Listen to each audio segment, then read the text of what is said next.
Okay. Good morning and good evening, everyone. Welcome back. Today is our session number 7.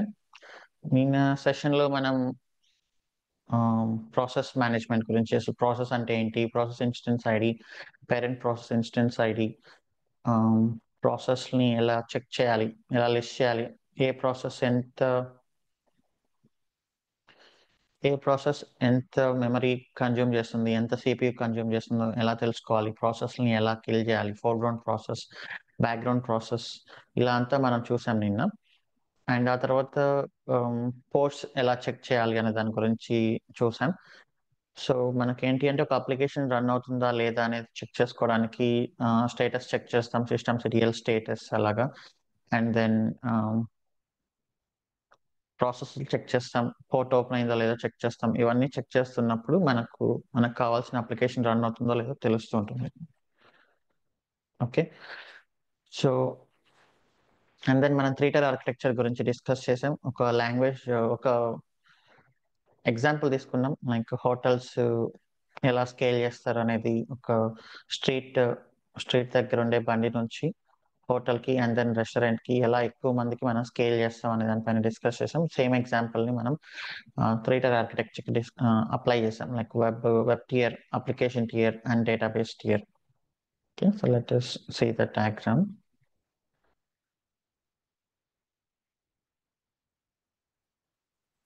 Can you see my screen?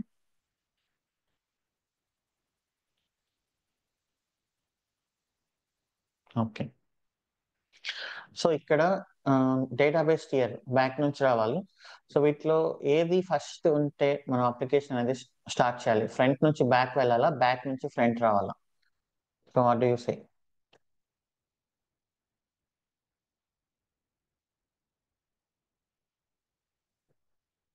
So మనకు first database అనేది important. ఇక్కడ items లేని ఏం చేయలేము కాబట్టి general గా project setup చేసేటప్పుడు ఫస్ట్ డేటాబేస్ సెటప్ చేస్తారు, దాని తర్వాత బ్యాక్ ఎండ్ అప్లికేషన్స్ సెటప్ చేస్తారు, దాని తర్వాత ఫ్రంట్ ఎండ్ సెటప్ చేస్తారు. టీమ్స్ డిఫరెంట్ అయినప్పుడు ఫ్రంట్ ఎండ్ వాళ్ళు వాళ్ళ డిజైన్ వాళ్ళు చేసుకుంటూ ఉంటారు, గ్రాఫిక్స్, యూఐ అదంతా. బట్ రియల్ కనెక్షన్ ఎప్పుడు ఎస్టాబ్లిష్ అవుతుంది అంటే డేటాబేస్ రెడీగా ఉన్నప్పుడు, దాని తర్వాత దానికి ముందు బ్యాక్ ఎండ్ అప్లికేషన్. సో ఇది application tier or back end tier అని కూడా అంటాం.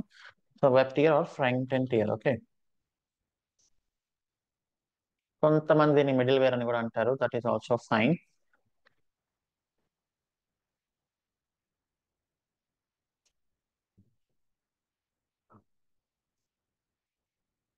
ఓకే, సో ఇలా ఉంటుంది మనకు అప్లికేషన్ అనేది.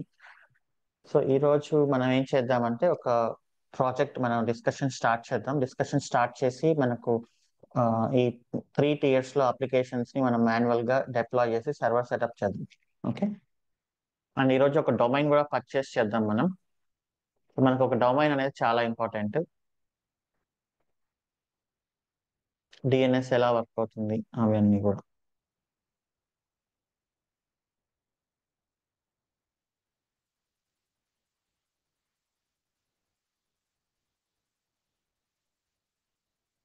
ఓకే, నేను ఒక ఇన్స్టెన్స్ ని క్రియేట్ చేస్తున్నాను. ఓకే, సో ఆ డాక్యుమెంటేషన్ అంతా ఇక్కడ నేను అప్డేట్ చేస్తున్నాను. రోబోషాప్ మన ప్రాజెక్ట్ పేరు, ఈ కామర్స్ అప్లికేషన్ అది, రోబోషాప్ డాక్యుమెంటేషన్ అని. సో ఇప్పుడు నేను డయాగ్రామ్ సెటప్ చేస్తూ మొత్తం కాంపోనెంట్స్ ని వన్ బై వన్ సెటప్ చేస్తాను. First of all front end చూద్దాం. యాక్చువల్ గా అయితే ఫస్ట్ డేటాబేస్ ని సెటప్ చేయాలి, but we need to see something కాబట్టి దాని వల్ల నేను ఫస్ట్ ఫ్రంట్ ఎండ్ సెటప్ చేస్తున్నాను. ఓకే, సో నేను ఫ్రంట్ ఎండ్ అనే నేమ్ ఇస్తాను ఇక్కడ.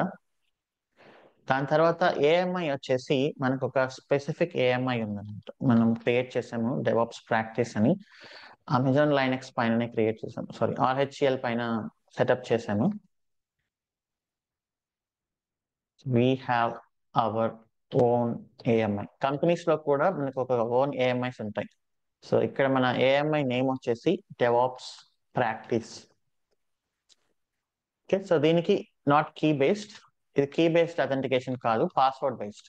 కీ బేస్డ్ అనేది సెక్యూర్ పరంగా ఫైన్, బట్ అదేంటి అంటే కొన్నిసార్లు ఆ కీస్ ని మేనేజ్ చేయడం చాలా టఫ్ అయిపోతుంది. జనరల్ గా మనకు కంపెనీస్ లో ఎస్ఎస్ఓ లాగిన్స్ ఉంటాయి, మన own user name and password SSO ఉన్నాయి కదా, సెంట్రలైజ్డ్.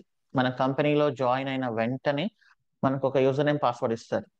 సో దాన్ని సింగిల్ సైన్ ఆన్ అన్ని సిస్టమ్స్ కి అదే యూజర్ నేమ్ పాస్వర్డ్ మనం యూజ్ చేస్తూ ఉంటున్నాం. ఒక centralised team, privilege access management PAM అనే టీము వాటి యాక్సెస్ ని రెస్ట్రిక్ట్ చేస్తూ ఉంటుంది అనమాట. So this is password based. AMI అంటే అమెజాన్ మెషిన్ ఇమేజ్.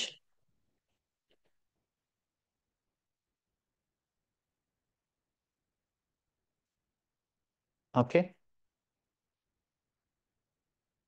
సో మన ఏఎంఐ నేమ్ వచ్చేసి డెవాప్స్ ప్రాక్టీస్, యూజర్ నేమ్ వచ్చేసి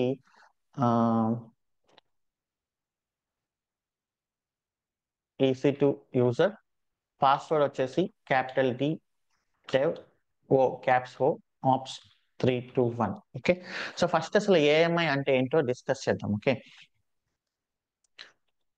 సో ఇప్పుడు నేను ఒక సర్వర్ తీసుకున్నాను, ఆర్ ఎల్స్ ఒక చిన్న ఎగ్జాంపుల్ ఇమేజ్. సో ఇమేజ్ అంటే ఏంటి, మనం ఫర్ ఎగ్జాంపుల్ మీరు ఒక ఇమేజ్ ఫోటో తీసుకుంటున్నారు.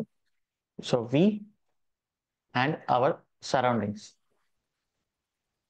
రెండు క్యాప్చర్ అవుతాయి కదా, అంటే మనం ఎక్కడ ఉన్నాము అండ్ మన బ్యాక్గ్రౌండ్ ఏంటి, ఎవ్రీథింగ్ క్యాప్చర్ అవుతుంది. అలానే ఏఎంఐ, టెక్నికల్ గా ఏఎంఐ అంటే ఏంటి అంటే ఒక బేస్ వాయిస్. ఇక్కడ మనం ఏం యూస్ చేస్తున్నాం అంటే రెడ్ హ్యాట్ 9. రెడ్ హ్యాట్ 9 ఎందుకు యూస్ చేస్తున్నాం, రెడ్ హ్యాట్ 9 అనేది మన కంపెనీస్ లో మనం యూస్ చేసే ఓఎస్, ఎంటర్ప్రైజ్ లెవెల్ ఓఎస్. అది ఎంటర్ప్రైజ్ లెవెల్ అంటే టెక్నికల్ సపోర్ట్ ఉంటుంది అనమాట దానికి, నాట్ ఓపెన్ సోర్స్. జనరల్ గా మనకు రెడ్ హ్యాట్ కంపెనీ నుంచి టెక్నికల్ సపోర్ట్ ఉంటుంది, మనం ఏదైనా ఇష్యూ ఫేస్ చేసినప్పుడు రెడ్ హ్యాట్ టీం వాళ్ళు మనకు హెల్ప్ చేస్తారు. సో రియల్ ప్రాజెక్ట్ లాగా ఉండడానికి మనం రెడ్ హ్యాట్ 9 ఇమేజ్ తీసుకున్నాం. ఇది బేస్ వాయిస్. సో దీనిపైన మనం కొన్ని ఇన్స్టలేషన్స్ చేస్తాం కదా, ఎంజినిక్స్ కానీ మన అప్లికేషన్ కానీ కొన్ని ప్యాకేజెస్ కానీ, సో ఇవన్నీ చేస్తాం కదా. సో ఇప్పుడు ట్రాఫిక్ కానీ బాగా పెరిగిపోయింది. సో అప్పుడు ట్రాఫిక్ బాగా పెరిగిపోతే సో మనం ఏం చేయాలి, కొత్త సర్వర్స్ క్రియేట్ చేయాలి. కొత్త సర్వర్ క్రియేట్ చేయాలంటే మళ్ళీ ఈ ప్రాసెస్ అంతా చేయాలి, రైట్. ట్రాఫిక్ పెరిగినప్పుడు కొత్త సర్వర్ క్రియేట్ చేసి, లైక్ మన ఇంట్లో ఒక ల్యాప్టాప్ సరిపోవట్లేదు, మనం ఏం చేస్తాం, కొత్త ల్యాప్టాప్ ఆర్డర్ చేసి దాంట్లో ఓఎస్ ఇన్స్టాల్ చేసి మనకు కావాల్సిన ప్యాకేజెస్ అన్ని ఇన్స్టాల్ చేసుకొని క్రోమ్ బ్రౌజర్ వేసుకొని లాగిన్ అయ్యి అలా ల్యాప్టాప్ ని కాన్ఫిగర్ చేయడానికి మనకు ఒక 2-3 అవర్స్ టైం పడుతుంది. సో 2-3 అవర్స్ టైం మనం వెయిట్ చేయలేం కదా కొత్త సర్వర్ తీసుకుని ఇదంతా. సో జనరల్ గా అప్పుడు ఏం చేస్తామంటే దీన్ని మనం ఇమేజ్ లాగా తీసుకుంటాం.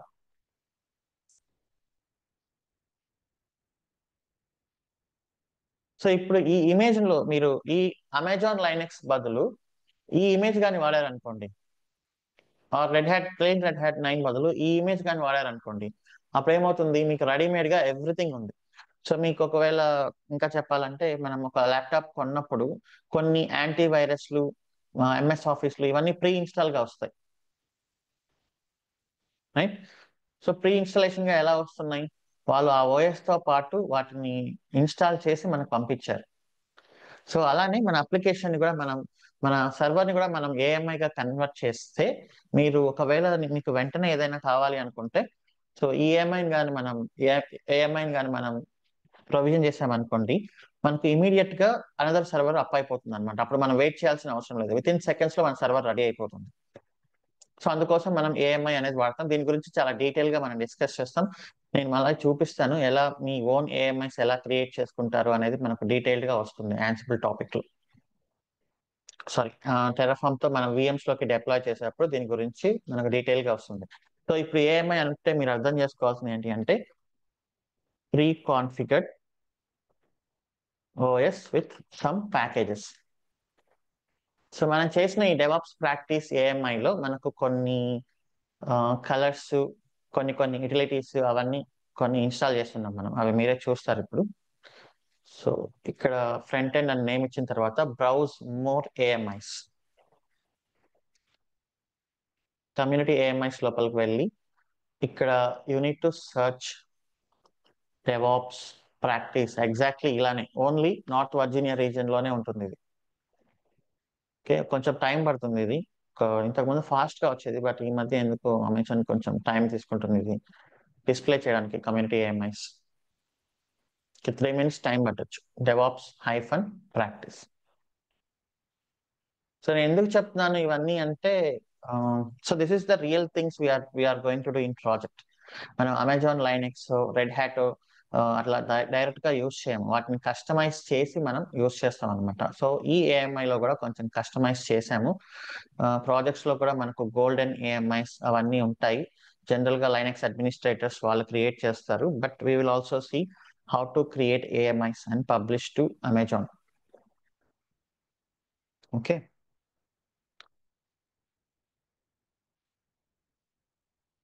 ఆర్ఎల్స్ ఇదే సెషన్ లో నేను చూపిస్తాను ఎలా చేస్తాం అనేది. సింపుల్ అది. కన్సోల్లో 4 క్లిక్స్ కొడితే అయిపోతుంది. బట్ మనం నెక్స్ట్ ఫుల్లీ ఆటోమేటెడ్ గా చూపిస్తాం.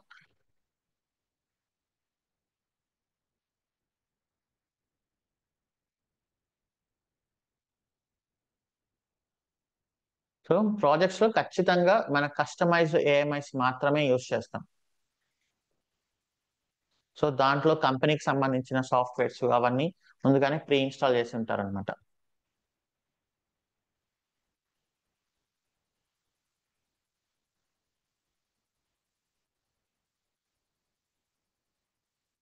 సో ఈరోజు క్లాస్ చాలా ఇంపార్టెంట్. ఎందుకంటే అసలు డొమైన్ నేమ్ సిస్టమ్ ఎలా వర్క్ అవుతుంది, ఫార్వర్డ్ ప్రాక్సీ, రివర్స్ ప్రాక్సీ ఇలాంటివి చాలా డిస్కస్ చేస్తాం. Because I don't only teach DevOps here.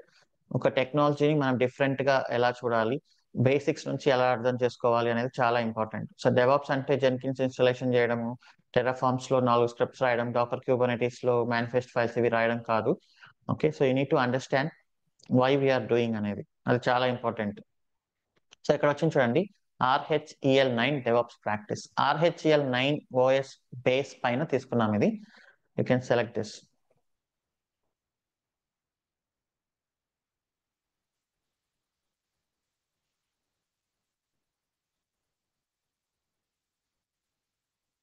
Okay. So user name, password ఇవన్నీ చూడండి ఎగ్జాక్ట్లీ ఇలానే టైప్ చేయాలి. చాలా మంది స్పెల్లింగ్ రాంగ్ గా టైప్ చేసి పోస్ట్ చేస్తూ ఉంటారు.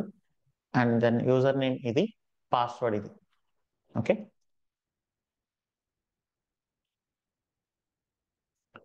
T3.micro.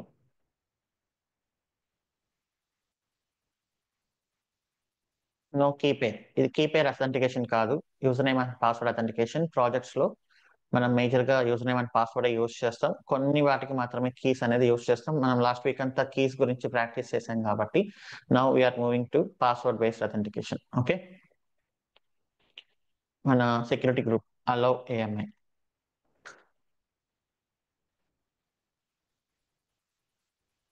Sorry, allow all.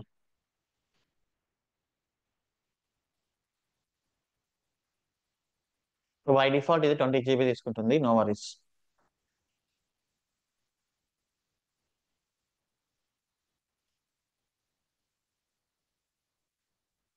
Okay.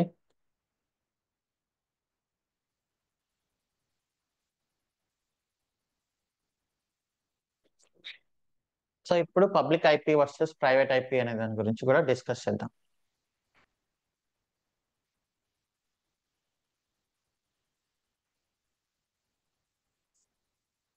So ఇప్పుడు నేను నా కమాండ్ ప్రాంప్ట్ లో ఇక్కడ IP కాన్ఫిగ్ అని ఇస్తే, ఇక్కడ IP అడ్రస్ వచ్చేసి ఇది నా సిస్టమ్ యొక్క IP address.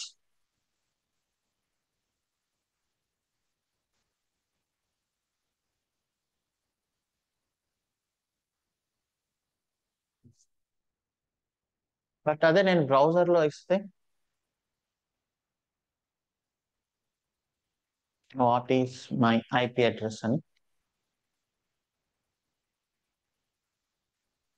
So this is my IP address. మరి నేను సిస్టమ్ లో ఇస్తే ఒక రకంగా, బ్రౌజర్ లో ఇస్తే ఇంకొక రకంగా ఎందుకు వస్తుంది? What is this IP, private or public?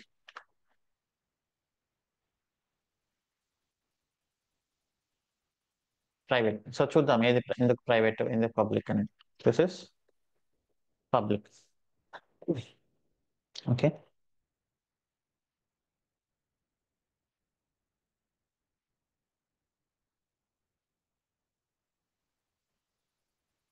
So we need to take one home network. మన ఇంట్లో నెట్వర్క్ అనేది ఎలా ఉంటుంది? This is our home. ఒక మోడెం ఉంటుంది మనకందరికి, మనందరికి.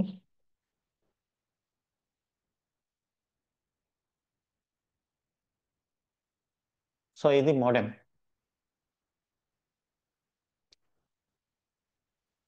సో ఇది మన హోమ్ నెట్వర్క్ కదా. మోడెం కి ఎవరు ఇస్తారు ఇంటర్నెట్?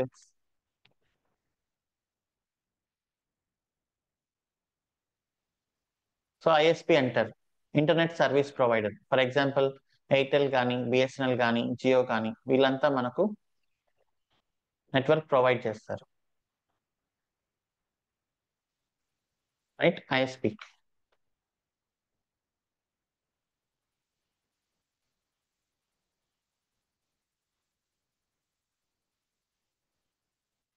సో ఇందులోపల ఇంకా మనకు హోమ్ లో ల్యాప్టాప్, మొబైల్స్ అవన్నీ కనెక్ట్ అయి ఉంటాయి, టీవీస్. ఈ ల్యాప్టాప్ కి ఐపీ అడ్రస్ ఎవరు ఇస్తారు?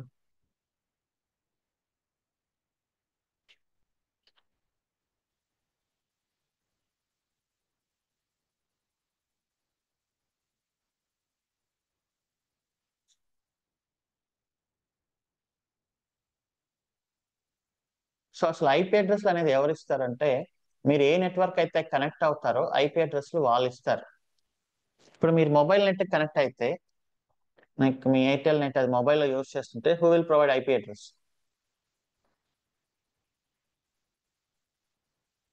మన నెట్వర్క్ ఆపరేటర్ లైక్ జియో కానీ, బిఎస్ఎన్ఎల్ కానీ, వాళ్ళు మనకి ఇస్తారు. మీరు ఏ సిమ్ అయితే వాడుతున్నారో వాళ్ళు, అప్పుడు ఐపీ అడ్రస్ అనేది వాళ్ళు ఇస్తారు. అదే మీరు హోమ్ బేస్డ్ నెట్ కనెక్ట్ అయినప్పుడు, మీరు మీ మోడెమ్ మనకి ఇక్కడ ఐపీ అడ్రస్ ఇస్తుంది. మోడెమ్ కి ఐపీ అడ్రస్ ఎవరు ఇస్తారు?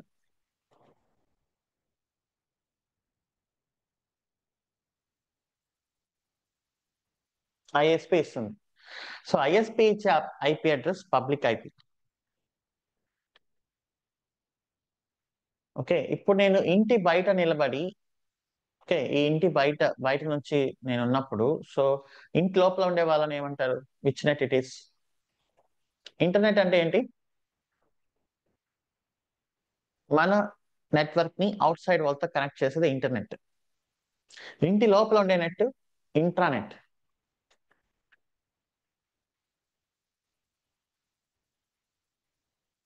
ఓకే, ఇంటి బయట ఉండే net internet.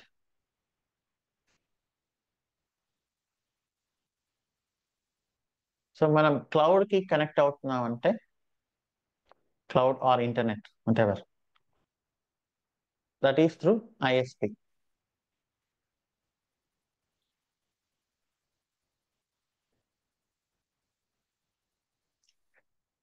Just like our sweet names and real names. మన ఇంట్లో ఒకరినొకరు మనం స్వీట్ నేమ్ తో పిలుచుకుంటాం. ఇక్కడ ఈ ల్యాప్టాప్ ఈ టీవీతో కనెక్ట్ అవ్వాలి అంటే, ఇది ఇంటి లోపలే ఉంది కాబట్టి which IP address it will use?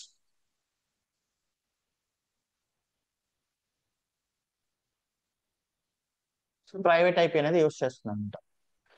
Public IP use చేస్తే రాదా అంటే వస్తుంది, వచ్చేలాగా చేయొచ్చు. బట్ దానివల్ల డిసడ్వాంటేజ్ ఏంటి? పబ్లిక్ ఐపీ కానీ యూస్ చేశారంటే, మనం ఇక్కడ మీరు ఈ టీవీ వచ్చేసి ఈ ల్యాప్టాప్ వచ్చేసి ఈ మొబైల్ ని కనెక్ట్ అవ్వడానికి పబ్లిక్ ఐపీ యూస్ చేస్తే ఏమవుతుందంటే, నెట్వర్క్ అనేది ఇలా ఇక్కడికి వచ్చి మోడెం ద్వారా ఐఎస్పికి వెళ్ళి మళ్ళీ బ్యాక్ వస్తుంది అనమాట. So unnecessary time waste, security issues, speed తగ్గిపోతుంది. సో ఇక్కడ ఉండేదాన్ని జస్ట్ ఇలా వెళ్ళి కనెక్ట్ అవ్వకుండా ఇలా ఇలా వెళ్ళి పబ్లిక్ ఐపీ యూస్ చేస్తే, పబ్లిక్ ఐపీ యూస్ చేస్తే ఇక్కడ వరకు వెళ్ళాలి, ఇక్కడ నుంచి ఇక్కడికి వెళ్ళి మళ్ళీ వెనక్కి రావాలి. సో దానివల్ల టైం ఎక్కువ పడుతుంది, సెక్యూరిటీ ఇష్యూస్ వస్తాయి, అండ్ దెన్ స్పీడ్ కూడా తగ్గుతుంది. So with in the same network we will use private IP address to communicate with each other, just like our street names. But out side world కి ఎవరు point of contact ఇక్కడ?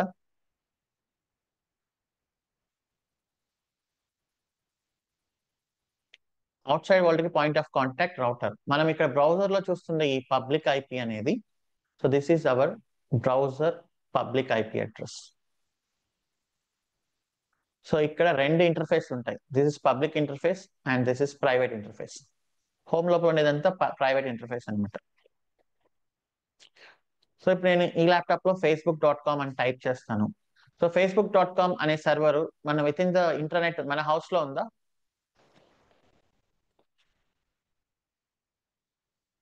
So ఒకవేళ ఉండింటే అది ఇక్కడిక్కడే connect అవుతుంది అనమాట. లేదు కాబట్టి ఇది ఏం చేస్తుంది ఇంకా, సో facebook.com నాకు కావాలి అని రౌటర్ని అడుగుతుంది. సో ఈ ల్యాప్టాప్ ఉండే ఒకే ఒక పాయింట్ ఆఫ్ కాంటాక్ట్ రౌటర్, బయట వాళ్ళతో కనెక్ట్ అవ్వడానికి. సో ఈ రౌటర్ ఇక్కడ నుంచి ఐఎస్పికి పంపిస్తుంది. ఐఎస్పి అనేది ఇక ఇంటర్నెట్ లో ఫేస్బుక్ సర్వర్ ని కాంటాక్ట్ అవుతుంది అనమాట. సో అలా వర్క్ అవుతుంది.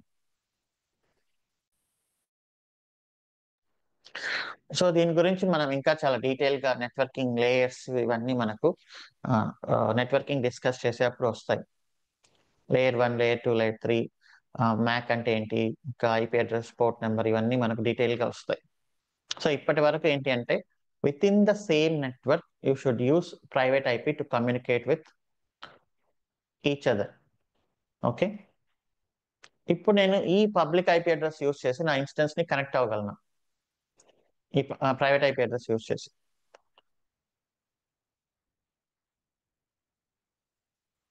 సో నేను ఎక్కడో ఆంధ్రప్రదేశ్ లో ఉన్నాను, సర్వర్ ఎక్కడో యుఎస్ లో ఉంది. సో ఐ కెనాట్ కదా, ఓన్లీ నేను ఆ యుఎస్ లో ఆ డేటా సెంటర్ లో ఉంటేనే I can use private IP address. నేను ఎక్కడో ఆంధ్రప్రదేశ్ లో ఉన్నాను కాబట్టి so I should use public IP address to connect. So ఒకటే గుర్తుపెట్టుకోవాలి, internal communication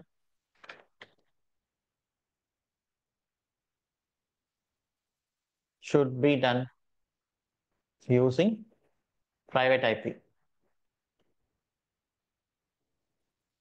Outside of network, we must use public IP address. Okay.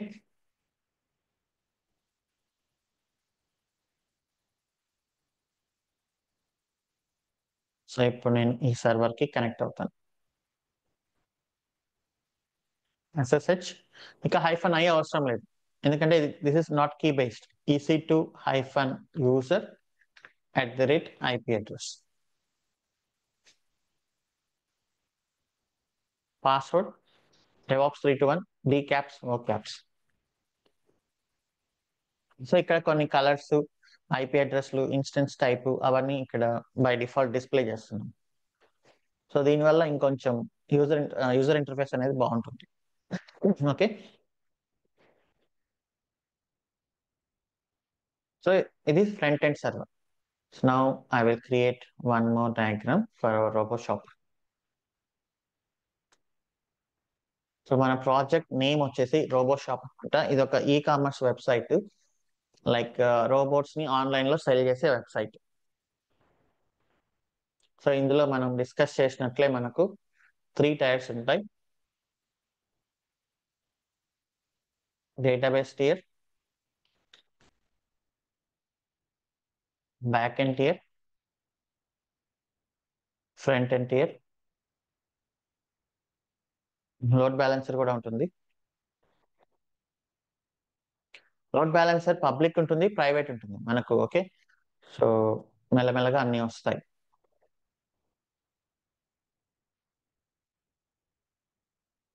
So ఇందులోపల మనకు డేటాబేస్ టియర్ లో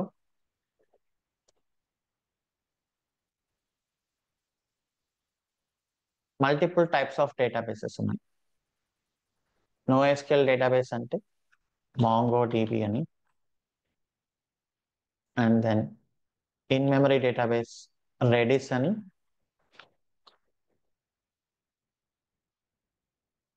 SQL database MySQL, okay, and then Q database RabbitMQ. Okay, మీరు ఇప్పుడే దీని గురించి ఏమి ఆలోచించొద్దు, we will discuss everything. Okay, so దాని తర్వాత ఇక్కడ బ్యాక్ ఎండ్ టియర్ లో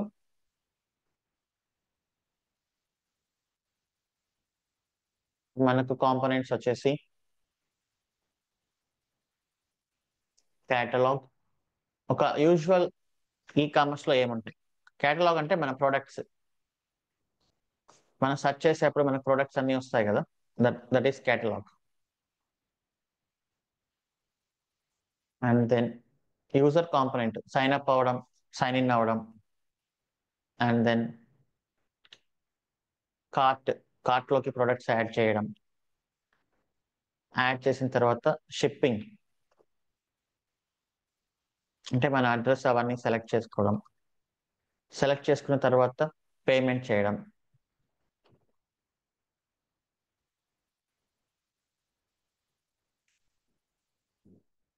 పేమెంట్ అయిపోయిన తర్వాత మన ఆర్డర్ని డిస్పాచ్ చేయడం.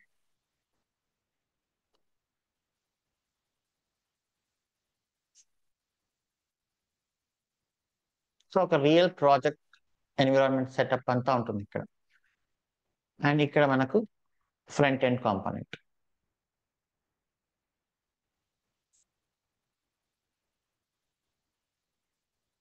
Okay,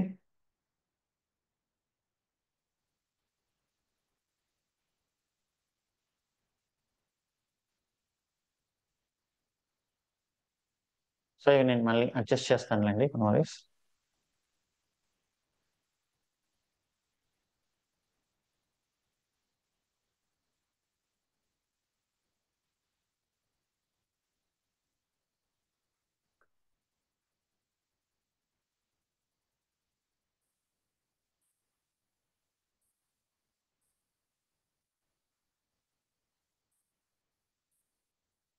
so this is back end.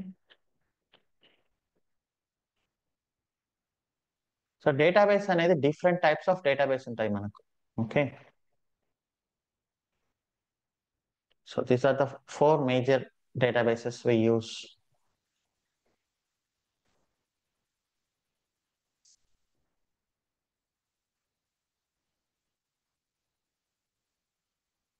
Web tier, back end tier or application tier, database tier. So request front ఎండ్కి వస్తుంది, ఫ్రంట్ ఎండ్ దీన్ని బ్యాక్ ఎండ్కి ఫార్వర్డ్ చేస్తుంది, బ్యాక్ ఎండ్ డేటాబేస్తో కనెక్ట్ అవుతుంది. ఓకే, సో ఫస్ట్ మనం ఫ్రంట్ ఎండ్ కాంపోనెంట్ సెటప్ చేస్తున్నాం. ఇక్కడ డాక్యుమెంటేషన్ క్లియర్ గా ఇచ్చాను. సో ఫ్రంట్ ఎండ్ కాంపోనెంట్ లో మనం ఏదో ఒక వెబ్ సర్వర్ లో రన్ చేయాలి కాబట్టి, ఇంతకు ముందు పాపులర్ వెబ్ సర్వర్ వచ్చేసి అపాచీ అన్నమాట. సో ఇక్కడ సర్వర్ అంటే మీరు కన్ఫ్యూజ్ అవ్వద్దు. So what is this one is physical server. ఇది Linux server is a physical server, right?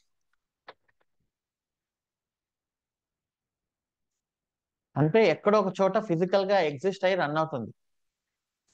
Nginx అనేది, can you touch it? So Nginx మనం టచ్ చేయగలమా? So it is virtual server.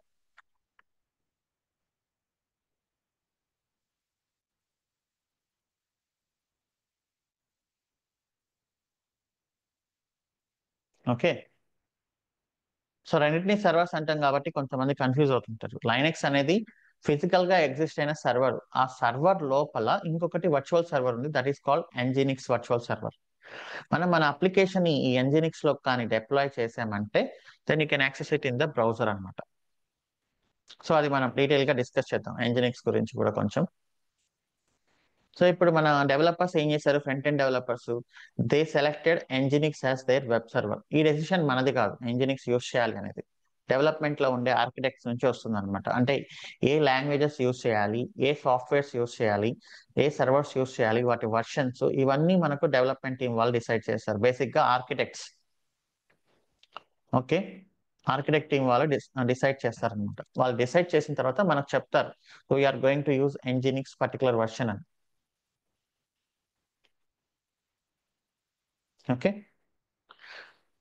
So మనకు చాలా popular web servers ఉన్నాయి. అందులో first బాగా popular అయిపోయింది అపాచీ హెచ్టిటిపి. బట్ దాని తర్వాత ఎంజినిక్స్ అనేది అపాచీ హెచ్టిటిపిని వెనక్కి నెట్టేసి nginx is the popular now. So nginx configurations కొంచెం సింపుల్ గా ఉంటాయి, అపాచీ కాన్ఫిగరేషన్స్ చాలా టఫ్ గా ఉంటాయి. సో అందుకని ఎంజినిక్స్ అనేది బాగా పాపులర్ అయిపోయింది. సో డిఫరెన్స్ అయితే ఏముండదు, కాన్సెప్ట్ అంతా ఎవ్రీథింగ్ సేమ్. ఓకే, వెబ్ టెక్నాలజీని సర్వ్ చేసే అప్లికేషన్స్ ఇవి. So that is why these are called as web servers.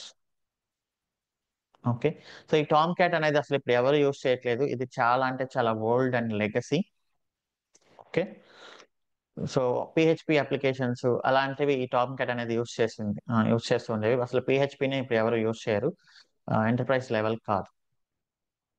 PHP అనేది ఒక చిన్న చిన్న వెబ్సైట్స్ చేయడానికి ఇంతకు ముందు యూస్ చేసిన ఒక అప్లికేషన్, సింపుల్ గా ఉంటుందని. బట్ పిహెచ్పి అనేది మేజర్ గా కంపెనీస్ లో ఎవరు యూస్ చేయరు. సో అపాచీ టామ్ క్యాట్ ఇంతకు ముందు జావా అప్లికేషన్స్ వాటిని డిప్లాయ్ చేసే వాళ్ళము. బట్ స్ప్రింగ్ బూట్ ఎప్పుడైతే వచ్చిందో జావాలో టెక్నాలజీ బాగా అడ్వాన్స్ అయిన తర్వాత ఈ అపాచీ హెచ్టిటిపి కానీ అపాచీ టామ్ క్యాట్ కానీ యూసేజ్ బాగా తగ్గిపోయింది.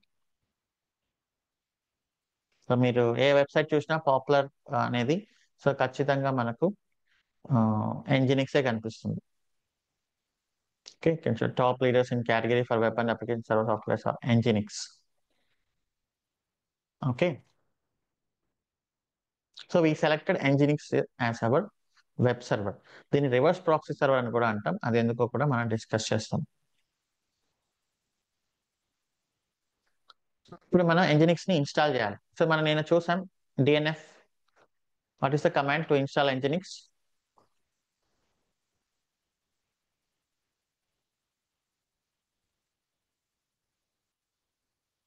DNF install Nginx -y. So ఇంతకు ముందు మనకు ఎం అనేది ఉండేది, మీ అందరికీ తెలిసే ఉండొచ్చు, ఎం ఇన్స్టాల్ అనేది.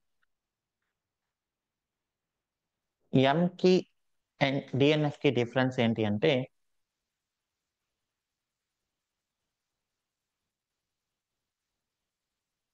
So DNF is the advanced version of M. Okay, so there are modules in DNS. Modules అంటే ఏంటి అంటే, మీకు ఒకే సాఫ్ట్వేర్ కి మల్టిపుల్ వర్షన్స్ ఉంటాయి.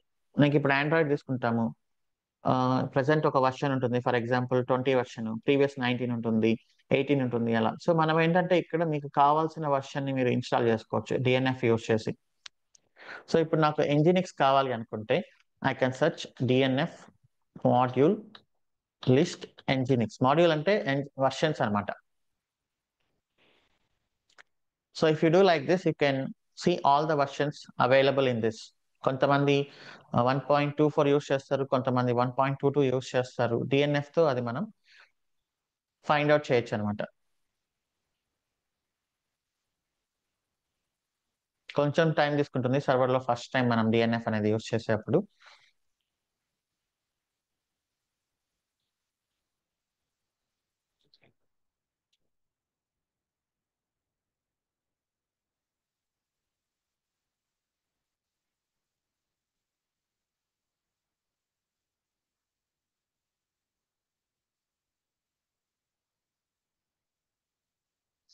అదే ఉబుంటూలో అయితే యాప్ట్ గెట్ అని ఉంటుంది అనమాట.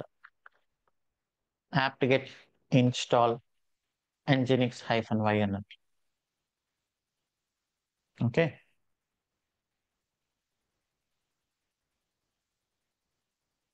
ఈ ఇమేజ్ లో ఎంజినిక్స్ ఆల్రెడీ లేదు. ఈ ఇమేజ్ లో మనం ఇన్స్టాల్ చేస్తున్నాం. ఇమేజ్ ఉండేది ఏంటంటే కొన్ని కలర్స్, అవి మాత్రమే ఐపీ అడ్రస్లు ఇవన్నీ ఇక్కడ కనిపించేలాగా డిస్ప్లే చేసాం మనం, ప్రతిసారి కన్సోల్ లోపలికి వెళ్ళి వెతుక్కోకుండా. సో ఎం లో మనకు మాడ్యూల్స్ అవైలబుల్ లో ఉండవు, డిఎన్ఎఫ్ లో మాడ్యూల్స్ అవైలబుల్ లో ఉంటాయి. That is the only difference.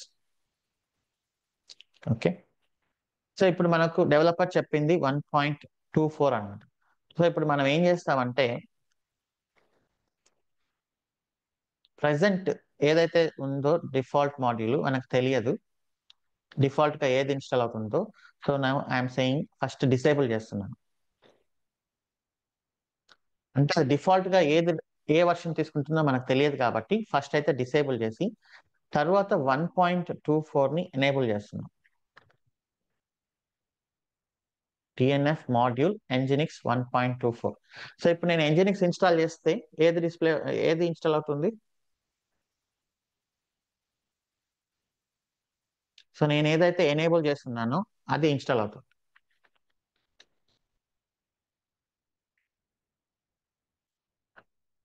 Okay,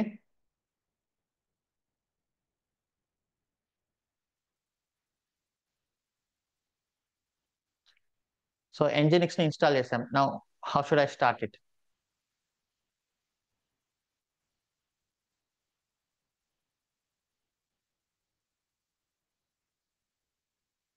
systemctl start nginx.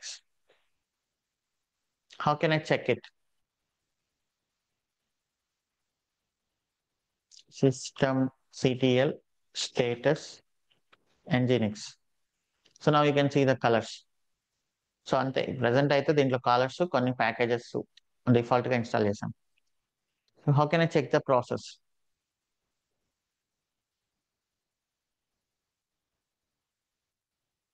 Full command ps-ef nginx. nginx is running. How can I check the port?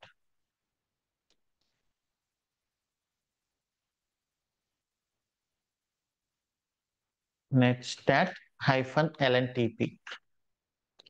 So అన్ని సక్సెస్ఫుల్ గా ఉన్నాయి కాబట్టి ఇప్పుడు ఈ ఐపీ అడ్రస్ తీసుకెళ్లి మీరు మీ బ్రౌజర్ లో రన్ చేస్తే you should see the web page.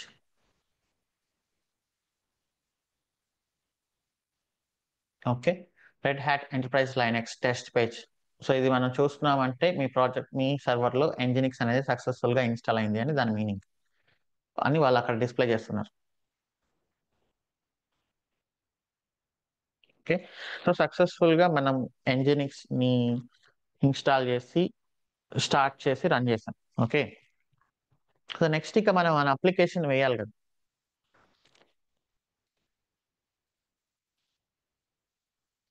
So enable కూడా చేద్దాం. యూ షుడ్ ఎనేబుల్ ఆల్సో, ఎందుకంటే ఎప్పుడైనా సర్వర్ రీస్టార్ట్ అయినప్పుడు ఆటోమేటిక్ గా మనకు అప్లికేషన్ అనేది ఆన్ అవ్వాలి. సో ఇప్పుడు nginx లో కొన్ని డైరెక్టరీస్ గురించి మీరు తెలుసుకోవాలి. /etc/nginx ఇక్కడంతా కాన్ఫిగరేషన్స్ ఉంటాయి. కాన్ఫిగరేషన్ అంటే ఏంటి? మీరు ఫర్ ఎగ్జాంపుల్ ఏ యాప్ అయినా తీసుకోండి, ప్రతి యాప్ లో సెట్టింగ్స్ అనేది ఉంటుంది కదా. వాట్సాప్ తీసుకుంటారు, సెట్టింగ్స్ అంటే ఫస్ట్ యాప్ అయితే డిఫాల్ట్ సెట్టింగ్స్ తో రన్ అవుతుంది, బట్ మీకు కావాల్సినట్లు మీ సెట్టింగ్స్ మీరు చేంజెస్ చేసుకోవచ్చు, రైట్? సో మనకు కావాల్సిన కాన్ఫిగరేషన్స్ అంతా etc nginx అనే ఫోల్డర్ లో ఉంటుంది, ఇక్కడ /etc/nginx. సో ఇందులో nginx ఎస్పెషల్లీ nginx.conf. సో ఈ ఫైల్లో మనకు కావాల్సిన కాన్ఫిగరేషన్స్ అన్నీ ఉంటాయి. సో ఇప్పుడు మీరు ఏదైనా కాన్ఫిగరేషన్ ని చేంజెస్ చేస్తే any application in the world you should restart it or not.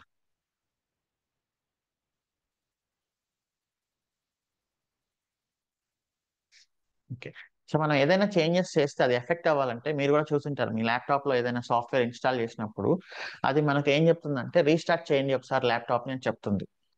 So you must restart the service when there are some configuration changes.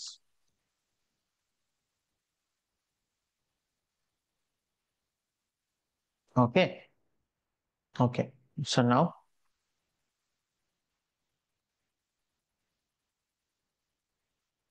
I have to go cd/etc/nginx. So nginx అనేది చాలా పెద్ద concept actually, మీరు ప్రతిదీ తెలుసుకోవాల్సిన అవసరం లేదు. నేను ఇప్పుడు ఏదైతే చెప్తున్నానో that is more than enough. So ఇక్కడ నేను చెప్పాను కదా nginx.conf.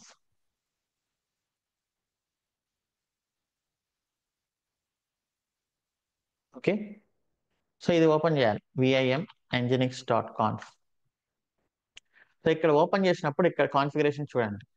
సో ఈ nginx ని రన్ చేసే యూజర్ వచ్చేసి nginx, అండ్ దెన్ లాగ్స్ అన్ని ఎక్కడ రాస్తున్నా చూడండి. ఒకవేళ ఏమైనా ఎర్రర్స్ వస్తే నేను ఆ ఎర్రర్స్ ని ఈ లాగ్ లో రాస్తాను. nginx కి సంబంధించిన ప్రాసెస్ ఇన్స్టెన్స్ ఐడి మనకి ఇక్కడ కనిపిస్తుంది, అండ్ కొన్ని వదిలేద్దాం. యాక్సెస్ లాగ్స్ వచ్చేసి ఇక్కడ ఉన్నాయి, అంటే మన nginx సర్వర్ ని ఎవరెవరు యాక్సెస్ చేస్తున్నారు ఇక్కడ స్టోర్ చేస్తుందని ఉంది. అండ్ ఇంకా కొంచెం కిందికి వస్తే మీరు ఇక్కడ చూడండి port number.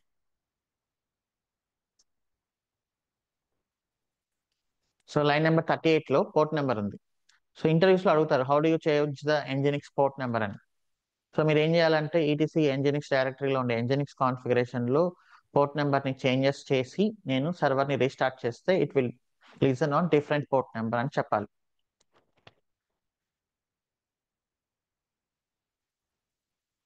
Okay. And then ఇక్కడ రూట్ అనేది ఒకటి ఉంది చూడండి, ఇది ఇంపార్టెంట్.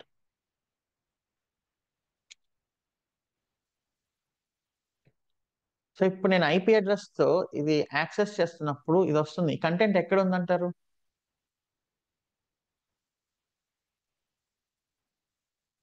ఈ కంటెంట్ ఈ డైరెక్టరీలో ఉంది. సో అంటే ఎంజినిక్స్ ఏంటంటే, మీరు ఎంజినిక్స్ ని యాక్సెస్ చేసినప్పుడు బై డిఫాల్ట్ ఈ డైరెక్టరీ లోపలికి వెళ్ళి అక్కడ ఉండే హెచ్టిఎంఎల్ కంటెంట్ ని మనకు చూపిస్తుంది. So let me go there. So CD USR share nginx HTML. Okay. So ఈ డైరెక్టరీలో ls-l అని టైప్ చేయండి. సో డిఫాల్ట్ పేజ్ వచ్చేసి మనకు index.html. index.html లో ఏదైతే ఉందో అది మనకు అక్కడ డిస్ప్లే అవుతుంది అనమాట. So now you should understand. Now when I'm hitting IP address in the browser, what is the protocol? Browser protocol ఏంటి? http.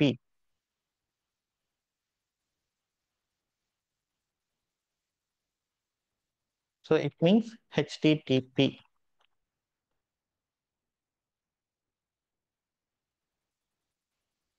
నాట్ సెక్యూర్ అంటే http అని. I copy there. See, http. http అంటే port number 80, right?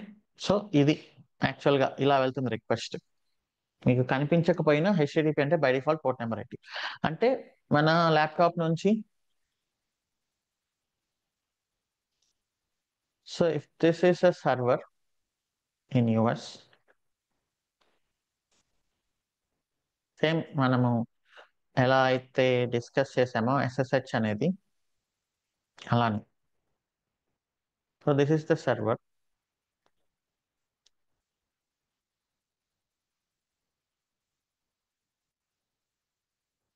Okay. So ఈ server లోపల మనకు Nginx అనేది run అవుతుంది.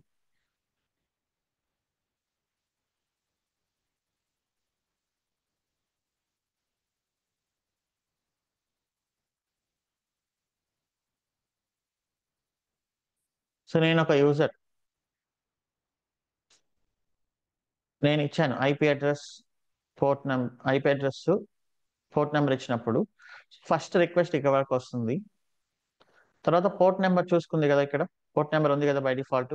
80 port లో ఏదైతే సర్వీస్ రన్ అవుతుందో అక్కడికి వెళ్తుంది. సో ఇక్కడ నుంచి మళ్ళీ ఇక్కడ నుంచి రిక్వెస్ట్ ఇక్కడికి వెళ్తుంది. ఓకే. సో 80 పోర్ట్ లోకి వెళ్ళిన తర్వాత డిఫాల్ట్ డైరెక్టరీ ఏంటి? ఎంజినిక్స్ 80కి రిక్వెస్ట్ వచ్చినప్పుడు ఎంజినిక్స్ ఏం చేస్తుంది? సో డిఫాల్ట్ గా ఈ డైరెక్టరీని లోడ్ చేస్తుంది. So this is default HTML directory. మరి డిఫాల్ట్ పేజ్ ఏంటి?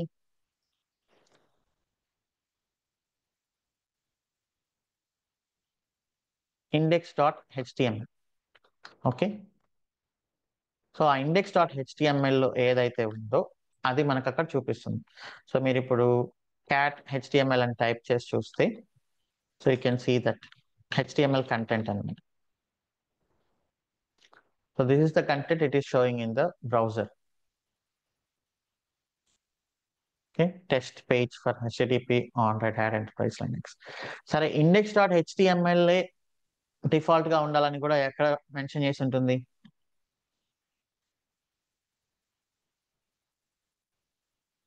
కాన్ఫిగరేషన్ ఫైల్ ఎక్కడ ఉంటుంది?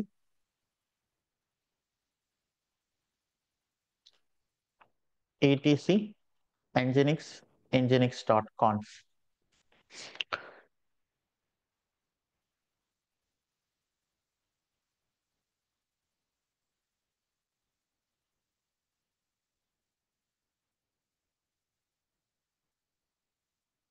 ఓకే. సో ఇక్కడ మెన్షన్ చేయలేదు, మెన్షన్ చేయకపోయినా నో వరీస్, అది బై డిఫాల్ట్ ఎంజినిక్స్ డెవలప్మెంట్ లోనే ఉంటుంది index.html. ఒకవేళ మీరు చేంజెస్ చేయాలి అనుకుంటే you can do that change.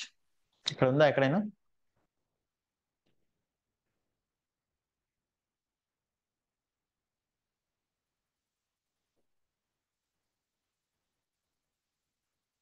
row number 44.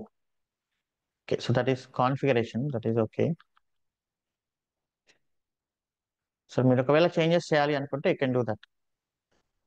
Default index dot HTML change in Nginx.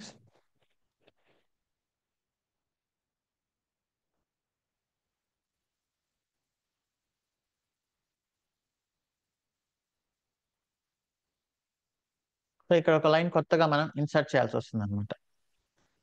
Okay, index dot HTML బదులు ఇంకొకటి పెట్టాల్సి వస్తుంది. ఇక్కడ లొకేషన్ ఉంది కదా, ఎర్రర్ కి లొకేషన్ పెట్టారు. ఎర్రర్ వస్తే ఏం చూపించాలి అనేది ఇక్కడ వీళ్ళు మెన్షన్ చేశారు. సో అలానే మనకు ఇండెక్స్ అనేది కూడా ఒకటి ఇలా మెన్షన్ చేసుకోవచ్చు. అంటే స్లాష్ అని సెర్చ్ చేస్తే ఏం రావాలి అని. Okay,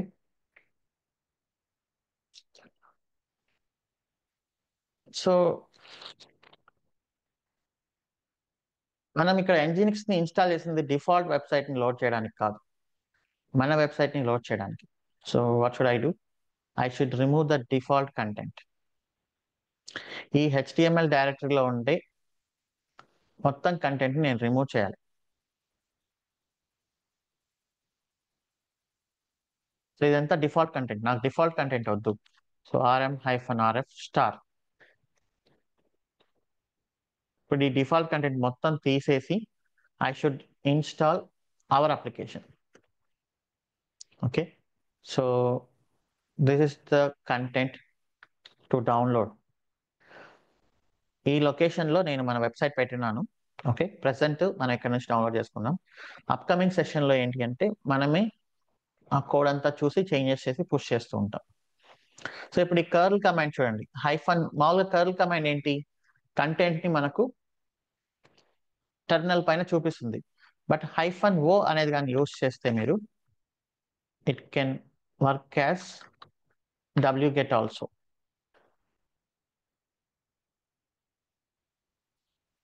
right to file instead of stdout. Hyphen O అనేది యూస్ చేస్తే డిస్ప్లే చేయకుండా ఒక ఫైల్ లాగా డౌన్లోడ్ చేస్తుంది, జస్ట్ లైక్ wget లాగా వర్క్ అవుతుంది అనమాట. సో ఇప్పుడు ఈ లొకేషన్ లో ఉండే మన అప్లికేషన్ జిప్ చేసి ఉండేదాన్ని మనం టెంప్ డైరెక్టరీలో స్టోర్ చేస్తున్నాం.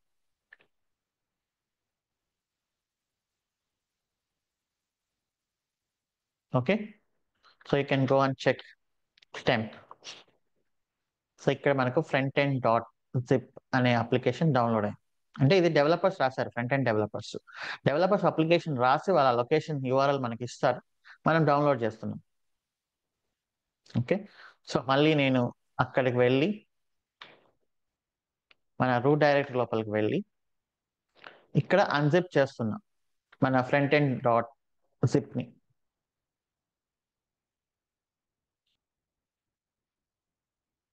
ఓకే, సో ఇప్పుడు చూడండి మొత్తం మారిపోయింది. So this is our website. HTML, CSS, JavaScript, images ఇవన్నీ మన వెబ్సైట్ అనమాట. సో ఇప్పుడు మనం డిఫాల్ట్ కాన్ఫిగరేషన్ కూడా చేంజెస్ చేస్తున్నాం. VIM etc nginx.conf లో. How can I delete this entire content?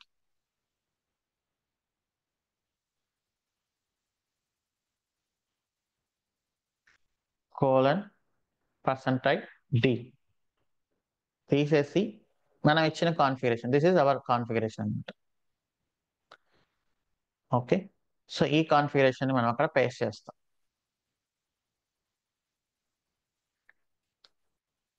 So పెద్ద చేంజెస్ ఏమి ఉండవు యాక్చువల్గా మోస్ట్లీ చేంజెస్ అంటే ఇది. దీని గురించి ఇప్పుడు మనం డిస్కస్ చేద్దాం. ఓకే, కాన్ఫిగరేషన్ వాళ్ళు ప్రొవైడ్ చేయరు డెవలపర్స్, కాన్ఫిగరేషన్ మనమే చేస్తాం. బట్ అది ఇమీడియట్ గా మనకు రాదు, ప్రాక్టీస్ చేసే కొద్దీ మీకు ఒక్కొక్క అర్థమవుతుంది. మనకి ఇంటర్నెట్ లో ఏంటి అంటే Nginx ఫుల్ కాన్ఫిగరేషన్ మనకు దొరుకుతుంది, Nginx వాళ్ళు ఇస్తారు.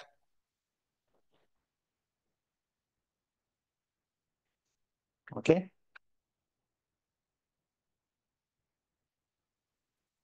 Nginx full configuration Git hub అని టైప్ చేస్తే మీకు Nginx లో ఉండే ప్రతి ఒక్క కాన్ఫిగరేషన్ ఇక్కడ మీకు కనిపిస్తుంది డాక్యుమెంటేషన్ లో. సో ఇందులో మనం ప్రతిదీ ఏం యూజ్ చేయము, మనకు కావాల్సింది యూజ్ చేస్తాం అంతే. సో అది మెల్లమెల్లగా మనకు అర్థమవుతుంది వర్క్ చేసే కొద్దీ. ఓకే, సో ఇప్పుడు మన కాన్ఫిగరేషన్ ని ఇన్స్టాల్ చేసాం. And now you restart systemctl restart nginx. So ఇప్పుడు రీస్టార్ట్ చేసిన తర్వాత ఒక్కసారి రిఫ్రెష్ చేయండి. So this is our application. Okay, ఎలా వచ్చింది? ఐపీ అడ్రస్ పోర్ట్ నెంబర్ 80కి వెళ్ళింది. పోర్ట్ నెంబర్ 80కి వెళ్ళిన తర్వాత nginx రన్ అవుతుంది. డిఫాల్ట్ డైరెక్టరీ ఇక్కడ లోడ్ అయింది. ఈ డిఫాల్ట్ డైరెక్టరీలో మనం ఏదైతే మన అప్లికేషన్ ఉందో అది వస్తుంది అనమాట ఇక్కడ.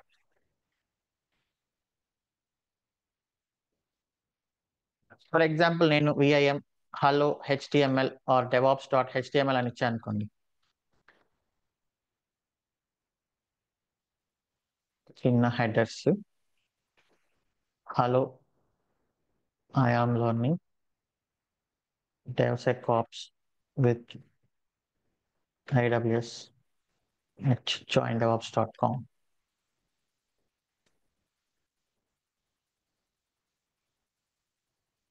సో ఇలా ఇచ్చాను నేను. సో ఇప్పుడు నేను దీన్ని ఎలా యాక్సెస్ చేయాలి? What is the file I give?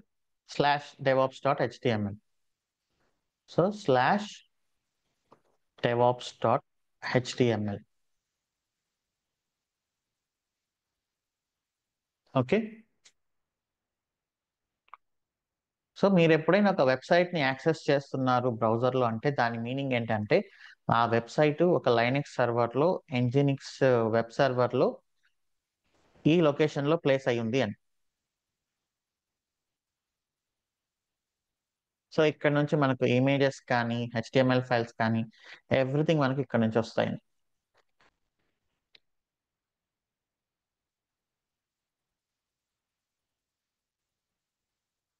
Okay, clear?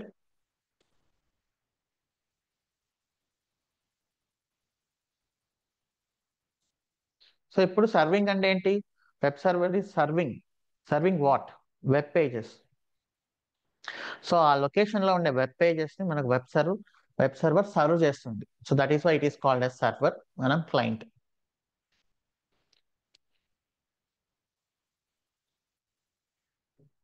సరే, ఇప్పుడు మనం మన కస్టమర్స్ కి ఇలా ఇవ్వలేం కదా, ఐపీ అడ్రస్ తో మీరు యాక్సెస్ చేయండి అని ఇవ్వలేం కదా. What should we give? Customers కి ఏమి ఇవ్వాలి? మన వెబ్సైట్ నేమ్ ఇవ్వాలి. సో వెబ్సైట్ నేమ్ కావాలి అంటే ఈ మధ్య ప్రతి యాడ్స్ మీరు చూసే ఉంటారు, గోడాడీ యాడ్.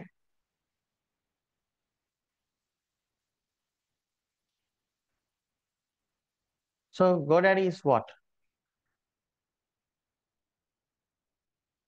డొమైన్ రిజిస్టర్, అంటే డొమైన్ ని రిజిస్టర్ చేసే వెబ్సైట్ అన్నమాట. సో అలానే గోడాడీ లాగా ఇంకా చాలా ఉన్నాయి. ఇప్పుడు ఫర్ ఎగ్జాంపుల్ అమెజాన్ ఏంటి? ఒక గూడ్స్ సెల్ చేసే వెబ్సైట్. అమెజాన్ లాంటివి ఫ్లిప్కార్ట్ ఉంది, పేటిఎం ఉంది, ఇంకా చాలా ఉన్నాయి. సో మనం ఎక్కడ కొంటాం ప్రోడక్ట్? ఎక్కడ చీప్ అయితే అక్కడ కొనుక్కుంటాం, రైట్? మరి గోడాడీ ఒకటే రిజిస్టర్ ఉందా? No, there are many registers like hosting. అలానే ఏడబ్ల్యూఎస్, గూగుల్ క్లౌడ్, అజూర్లో అక్కడ కూడా కొనొచ్చు, బట్ అక్కడంతా కొంచెం కాస్ట్లీ ఉంటాయి. సో హోస్టింగర్ లో చీపెస్ట్ డొమైన్స్ అవైలబుల్ ఉంటాయి. గోడాడీ కొంచెం costly, but first year after for every renewal 1 year అయిపోయిన తర్వాత మళ్ళీ మీరు డబ్బులు కట్టి మళ్ళీ రెన్యూ చేసుకోవాలి. For every renewal it is costly.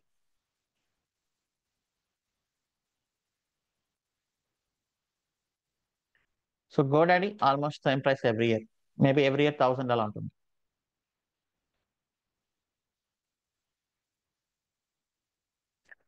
So మీరు ఒక టెంపరీ డొమైన్, ఫర్ ఎగ్జాంపుల్ మీరు ఒక పర్మనెంట్ డొమైన్ పర్చేస్ చేయాలి అంటే బై ఎట్ గోడాడీ, ఎందుకంటే ఎవ్రీ ఇయర్ రెన్యూవల్ చేయాలి కాబట్టి. ఒక చీపెస్ట్ డొమైన్ టెంపరీగా ఓన్లీ ఫర్ సెషన్స్ తీసుకోవాలి అనుకుంటే Hostinger. Okay, now let us go to hostinger.in.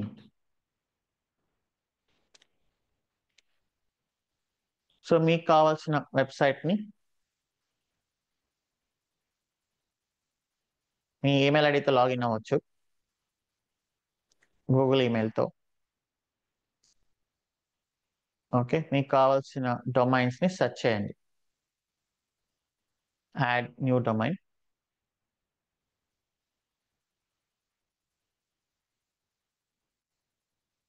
Okay, so మీరు ఏదైనా సెర్చ్ చేయొచ్చు మీ పేరుతోనో మీకు నచ్చిన దాంతో. నేను ఇక్కడ DAWS84S అని ఇస్తున్నాను. DAWS84S.in 169. ఇంకా చీపెస్ట్ డొమైన్స్ ఉన్నాయి. ఓ, ఇంతకుముందు 89 రూపీస్. ఇది చూడండి, 89 రూపీస్. మీకు ఏది చీప్ ఉంటే అది తీసుకోండి. సో ఇప్పుడు బాగా ట్రెండింగ్ లో ఉన్న డొమైన్ ఏంటి?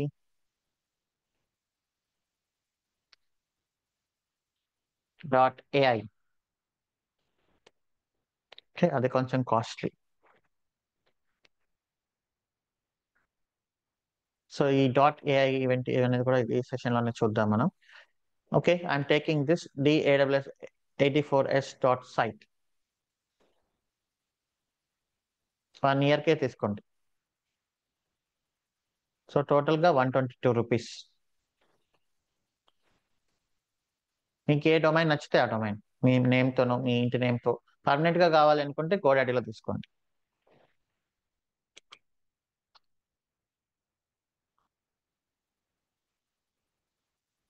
So I'm going to do UPI payment.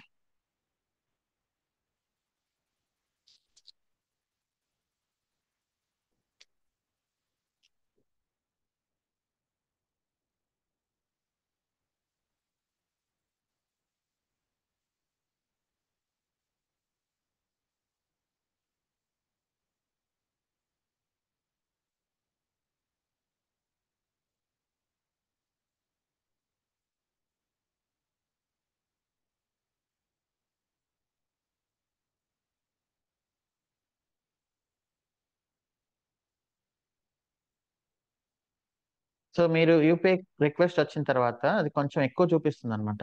So ఎందుకు చూపిస్తుందో కూడా చూద్దాం.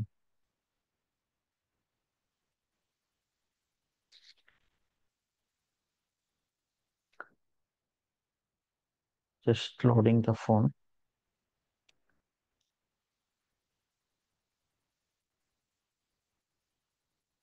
Okay, continue. When you go to your approved payment, you will see the transaction of 4,200. అది మనకు చూపించేది 4,200, కానీ వాళ్ళు ఛార్జెస్ చేసేది 122 రూపీసే. ఎందుకు చూపిస్తారు అంటే వాళ్ళు ఫ్యూచర్లో ఆటోమేటిక్గా డెబిట్ చేయడానికి.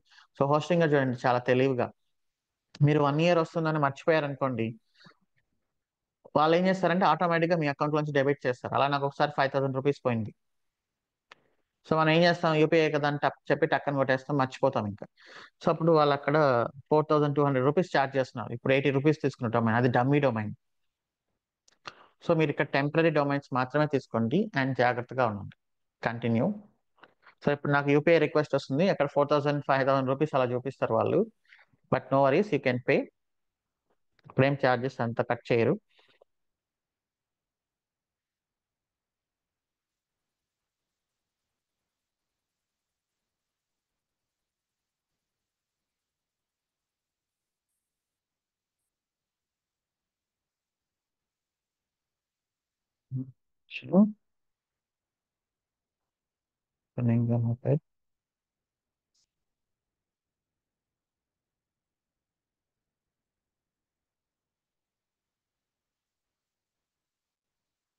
పేమెంట్ చేస్తున్నా, 4,200 చూపిస్తున్నారు, బట్ నో వరీస్, 120 రూపీసే కట్ అవుతుంది.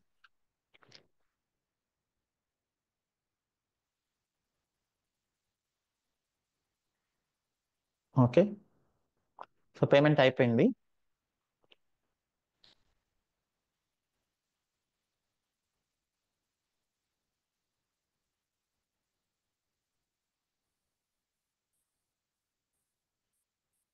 మీరు సైన్ అప్ అయినప్పుడు వాళ్ళు మీ అడ్రస్లు అవన్నీ తీసుకుంటారు, ఈమెయిల్ ఐడీస్ అవన్నీ ఇవ్వండి, నో వరీస్.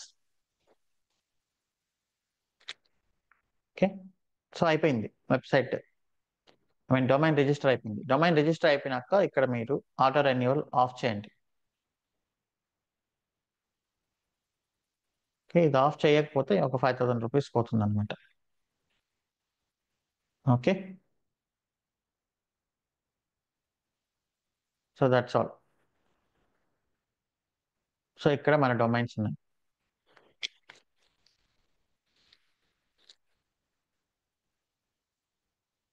సో నేను ఆటో రెన్యువల్ అన్ని ఆఫ్ చేశాను.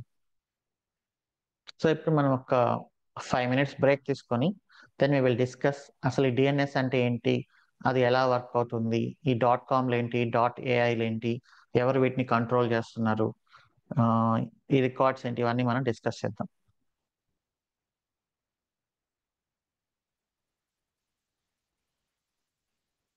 Okay,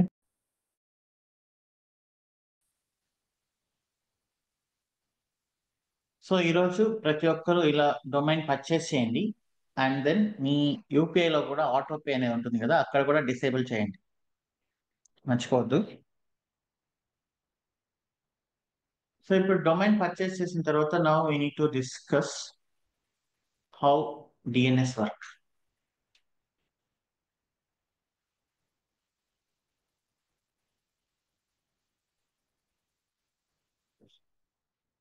so human remember names or numbers.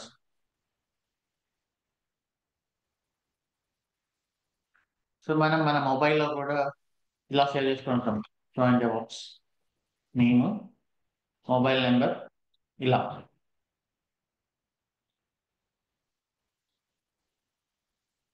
So మనకు నెంబర్స్ అనేది గుర్తుండడం చాలా కష్టం కాబట్టి మనం జాయిన్ డెవాప్స్ అని సెర్చ్ చేసి దానికి కాల్ చేస్తే ఆ నెంబర్కి వెళ్తుంది.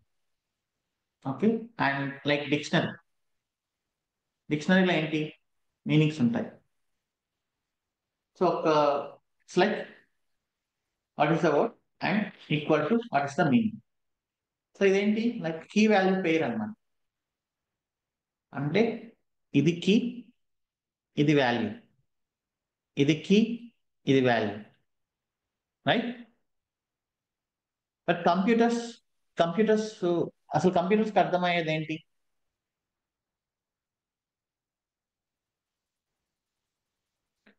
Like zeros and once actually. But ఆ జీరోస్ అండ్ వన్స్ ని డెసిమల్ నెంబర్ లాగా మార్చుకొని, కంప్యూటర్స్ ఓన్లీ అండర్స్టాండ్, మరి లో లెవెల్ లాంగ్వేజ్ అది, zero and one. So usually these binary will be converted to decimal, right? So మనం అది డిస్కస్ చేయాల్సిన అవసరం లేదు, that is too much. So basic గా కంప్యూటర్స్ కి అర్థమయ్యేది నెంబర్స్, నేమ్స్ కాదు. ఓకే, ఇప్పుడు మరి నేను facebook.com అని టైప్ చేస్తే so there should be some component converting it into like this 143 dot 234 dot 53 dot something like this. ఇది ఐపీ అడ్రస్. మరి ఈ నేమ్ కి ఐపీ అడ్రస్ ని ఎవరు ఇస్తారు మనకు?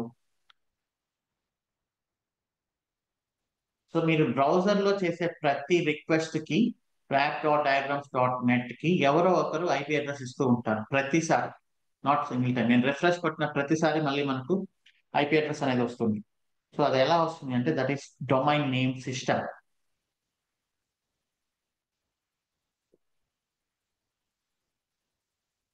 So first let is understand the flow. First browser లో మనం facebook.com అనేది టైప్ చేస్తాం. So you know cache, right? You all know cache. So ప్రతి దానికి క్యాషే ఉంటుంది. మనకు మొబైల్ అప్లికేషన్స్ కి క్యాషే అయితే ఎలా ఉంటుందో ప్రతి అప్లికేషన్ కి క్యాష్ అనేది లైక్ ఒక టెంపరీ డేటాబేస్ లాగా. సో ఈ బ్రౌజర్ లో మీరు facebook.com అని ఇచ్చినప్పుడు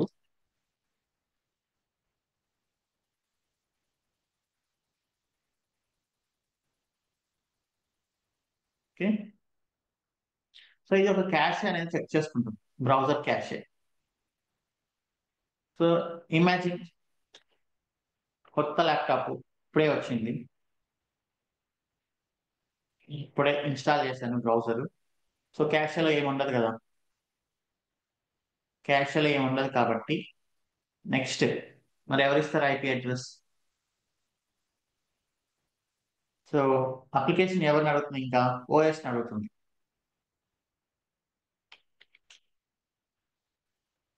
operating system. Okay. So OS కూడా ఇప్పుడే కదా వేసాం, ఓఎస్ దగ్గర కూడా ఉండదు. సో అప్పుడు ఓఎస్ క్యాషే, నాకు ఓఎస్ క్యాషేలో కూడా ఏమి ఉండదు.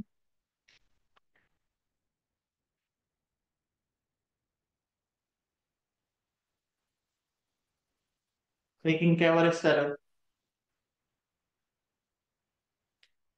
So usually ISP is responsible to provide IP address. మనకి ఇంటర్నెట్ ఎవరు ఇస్తున్నారు? ఐఎస్పి కదా, internet service provider.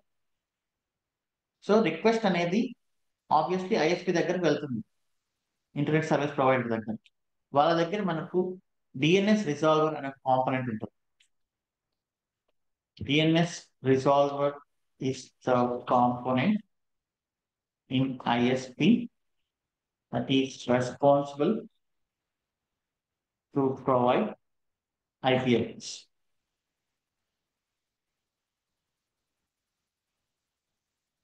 Okay.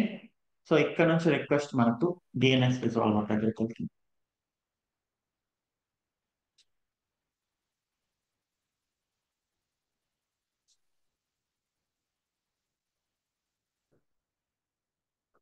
So DNS resolver లోనే కూడా క్యాషే ఉంటుంది, ప్రతి చోట క్యాషే ఉంటుంది. ఓకే, దాని గురించి మనం స్పెసిఫిక్ గా మెన్షన్ చేయాల్సిన అవసరం లేదు.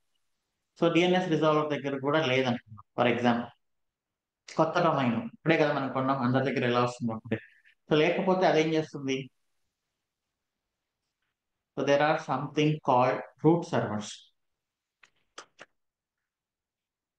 DNS resolver contacts root servers. Root servers అంటే ఏంటి? Who is the who is managing dictionary? English డిక్షనరీని ఎవరు మేనేజ్ చేస్తున్నారు? ఇంగ్లీష్ డిక్షనరీకి అథారిటీ ఎవరు? లైక్ ఆక్స్ఫర్డ్, మనం చిన్నప్పుడు కూడా కొనుక్కొని చదివించాం కదా, లైక్ ఎవ్రీడే ఒక పేజ్ చదివేసి 300 పేజెస్ ఉంటుంది, 300 పేజెస్ లో ఇంగ్లీష్ అంతా నేర్చేసుకుంటాను నేను కూడా అనుకున్నాను. సో ఆక్స్ఫర్డ్ అనే వాళ్ళు ఒక డిక్షనరీకి ఆథరైజ్డ్ పర్సన్స్ లాగా ఉన్నారు. అంటే ఇంగ్లీష్ లో ఒక కొత్త నేమ్స్ ఏవైనా ఎంటర్ చేయాలన్నా, ఓకే, కొత్త కొత్త నేమ్స్ అనేవి వస్తుంటాయి కదా ఇంగ్లీష్ లో. సో ఆ నేమ్స్ కి ఆ డిక్షనరీలో ఎంటర్ చేయడానికి ఆక్స్ఫర్డ్ వాళ్ళు అనేది ఒక ఆథరైజ్డ్ పర్సన్ అన్నమాట. అలానే రూట్ సర్వర్స్ ఏంటి అంటే, సో వీటిని డిఎన్ఎస్ ఒక ఆథరైజ్డ్ సర్వర్స్ లాగా. సో రూట్ సర్వర్స్ అనేది ఎవరు మేనేజ్ చేస్తున్నారంటే world wide 13 members non profit organisation.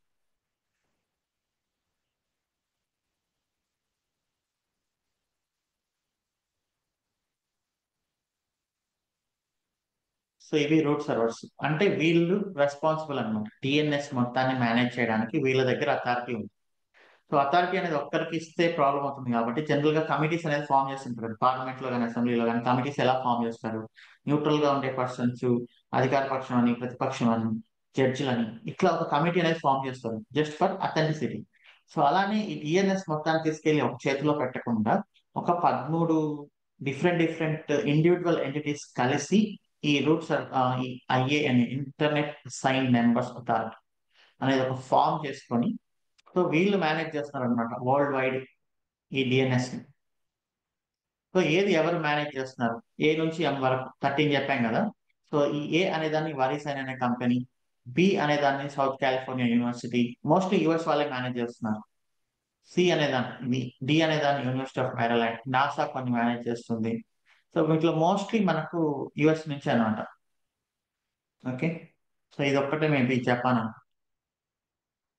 And ఇది maybe Sweden.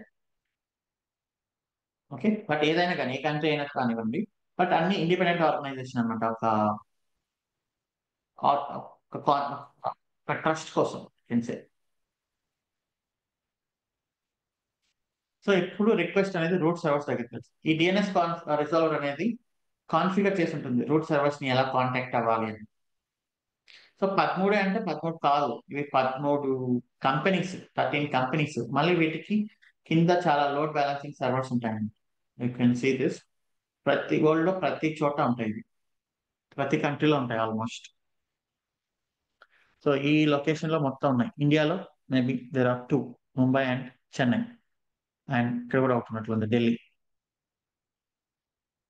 So 13 organizations are managing these root servers, but they may have lot of load balancing servers.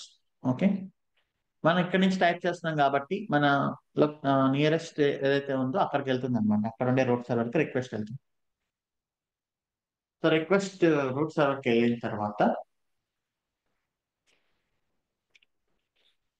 So ఈ route server scan చేస్తుంది అన్నమాట. facebook.com అని కదా నేను ఇచ్చాను. facebook.com అంటే TLD. So ఇక్కడ టిఎల్డి వచ్చేసి top level domain. What is TLD here? .com is TLD. Okay, so అదే మనం ఇంకొకటి సో AWS 84 ఇది నేను కొన్నాను కదా. .site. What is the TLD here?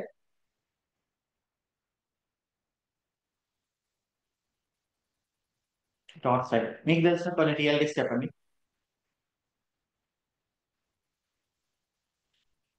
.in, .io, .org, .net, .edu, .gov, .co, .ai, .shop. So ఇంతకుముందు కొన్ని ఉండేవి, ఈ మధ్య చాలా వచ్చేసినాయి. .పిజ్జా కూడా పెట్టుకోవచ్చు. .పిజ్జా, .బర్గర్ అట్లా కూడా పెట్టుకోవచ్చు.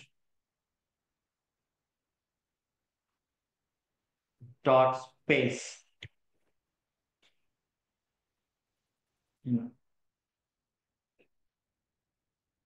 ఇంటర్నెట్ యూసేజ్ పెరిగినప్పుడు ఈ .coms వీటిలో దొరకట్లేదు కాబట్టి సో ఇలా రకరకాలుగా వచ్చేస్తున్నాయి. .online.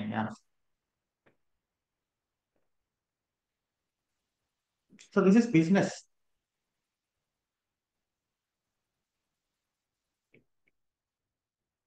సో ఇది వ్యాపారం. నేను ఒక టిఎల్డి కావాలి అంటే నేను రిజిస్టర్ చేసుకోవచ్చు.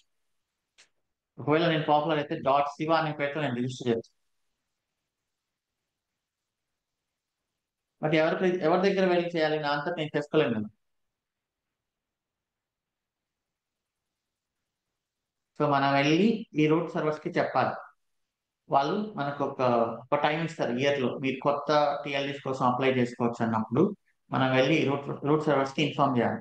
సో నేను .శివ అనే ఒక టిఎల్డీని క్రియేట్ చేయాలనుకుంటున్నాను, నా బిజినెస్ ప్లాన్ ఇది. వాళ్ళు దానికి కొంచెం ఫీజు ఛార్జ్ చేస్తారు, yearly fee, one time fee, like ఒక 1 crore రూపీస్, ఇంకా ఎక్కువ కూడా. సో ఛార్జెస్ చేసి ఇయర్లీ మెయింటెనెన్స్ ఫీజు, మన దగ్గర ఉండే బిజినెస్ ప్లాన్, మనం ఎంత మనీ మన దగ్గర ఉంది, మనం సపోర్ట్ చేయగలమా లేదా, మన ఇన్ఫ్రా మొత్తం వాళ్ళకి ఎక్స్ప్లెయిన్ చేయాలన్నమాట.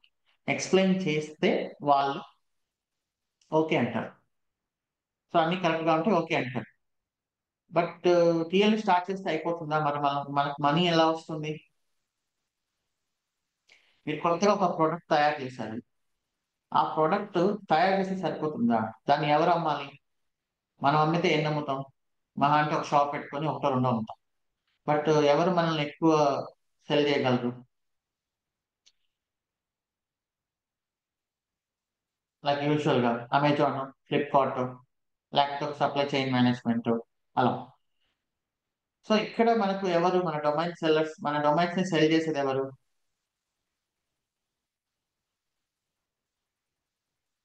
GoDaddy, Hostinger, etc. are our domain sellers. Cell చేస్తే వాళ్ళకి ఏమొస్తుంది?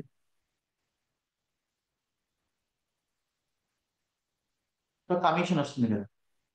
సో ఇప్పుడు నేను .శివ అని నాకు అమ్మండి అంటే వాళ్ళు ఎందుకు అమ్ముతారు? ఆబ్వియస్లీ అమ్మరు, మేము పెద్ద పాపులారిటీ కాదు. సో ఫస్ట్ లో మనం ఏం చేస్తాం? ఎంత మనీ వస్తే అంతా మీరే తీసుకోండి అని చెప్తాం. సరే లేకపోయేదేముందని చెప్పి వాళ్ళు లిస్ట్ చేస్తారు.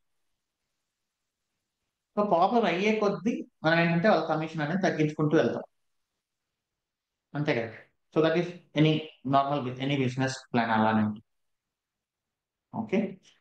సో టిఎల్డి రూట్ సర్వర్స్ గురించి మీకు అర్థమైంటుంది. తర్వాత టిఎల్డిస్ గురించి కూడా మీకు అర్థమైంది. ఈ డొమైన్ సెల్లర్స్ గురించి కూడా మీకు అర్థమైంది. ఓకే. సో ఇప్పుడు రూట్ సర్వర్స్ ఏంటంటే ఆ రిక్వెస్ట్ ని స్కాన్ చేసి డాట్ కామ్ అయితే, సో అది మనకు ఓకే ఇది డాట్ కామ్ డొమైన్ అని చెప్పేసి ఆ టిఎల్డి ఇన్ఫర్మేషన్ ఇస్తుంది. So TLD information route servers దగ్గరే ఉంటుంది. సో అక్కడ నుంచి మళ్ళీ మనకు మన రిక్వెస్ట్ కి మనకు ఓకే నా దగ్గర నీ ఐపీ అడ్రస్ లేదు, బట్ నీకు ఐపీ అడ్రస్ ఎవరు ఇస్తారు అనేది నాకు తెలుసు అని చెప్పేసి ఆ టిఎల్డికి ఫార్వర్డ్ చేస్తుంది. టిఎల్డి ఇన్ఫర్మేషన్ డాట్ కామ్ అయితే dot com TLD, dot site అయితే డాట్ సైట్, డాట్ ఆన్లైన్ అయితే డాట్ సైట్. సో ఈ టిఎల్డికి ఫార్వర్డ్ చేసినప్పుడు ఈ టిఎల్డి నుంచి మళ్ళీ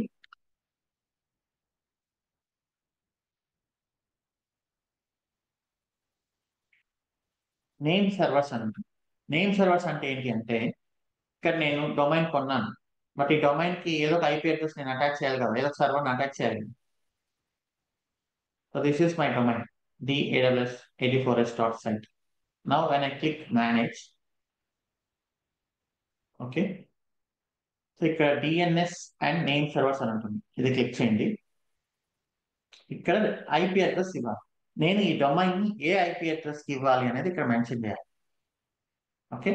so what is the IP address, public or private?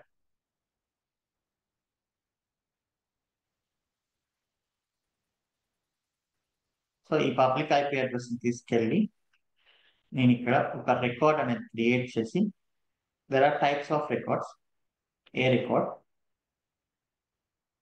ఇక్కడ టీటీఎల్, ఇవన్నీ మనం డిస్కస్ చేద్దాం.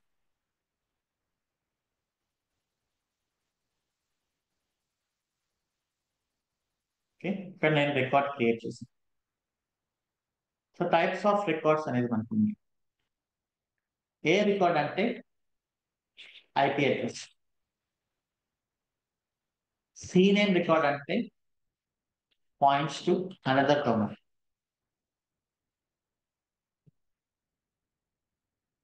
ఎంఎక్స్ రికార్డ్ అంటే మెయిల్ రికార్డ్స్. సో ఇప్పుడు జాయిన్ అప్ నుంచి మీకు మెయిల్స్ వస్తున్నాయి కదా, ఆ మెయిల్స్ నేను రన్ చేస్తున్నాను అనుకుంటున్నారా మీరు? ఆ మెయిల్ సర్వర్స్ అవన్నీ నేను రన్ చేస్తున్నాను? No. So we're pointing to Gmail.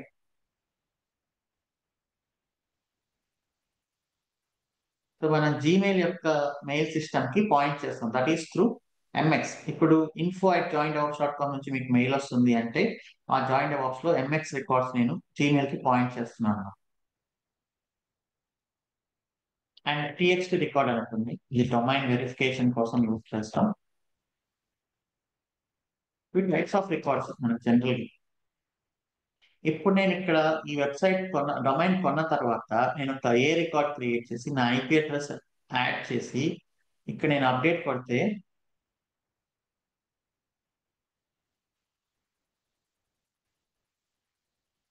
I should delete this one, default గా వచ్చింది దాన్ని 173 కదా.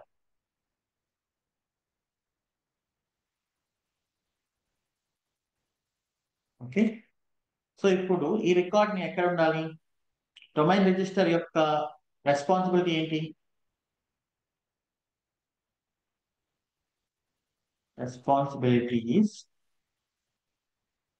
To update the details to TLD.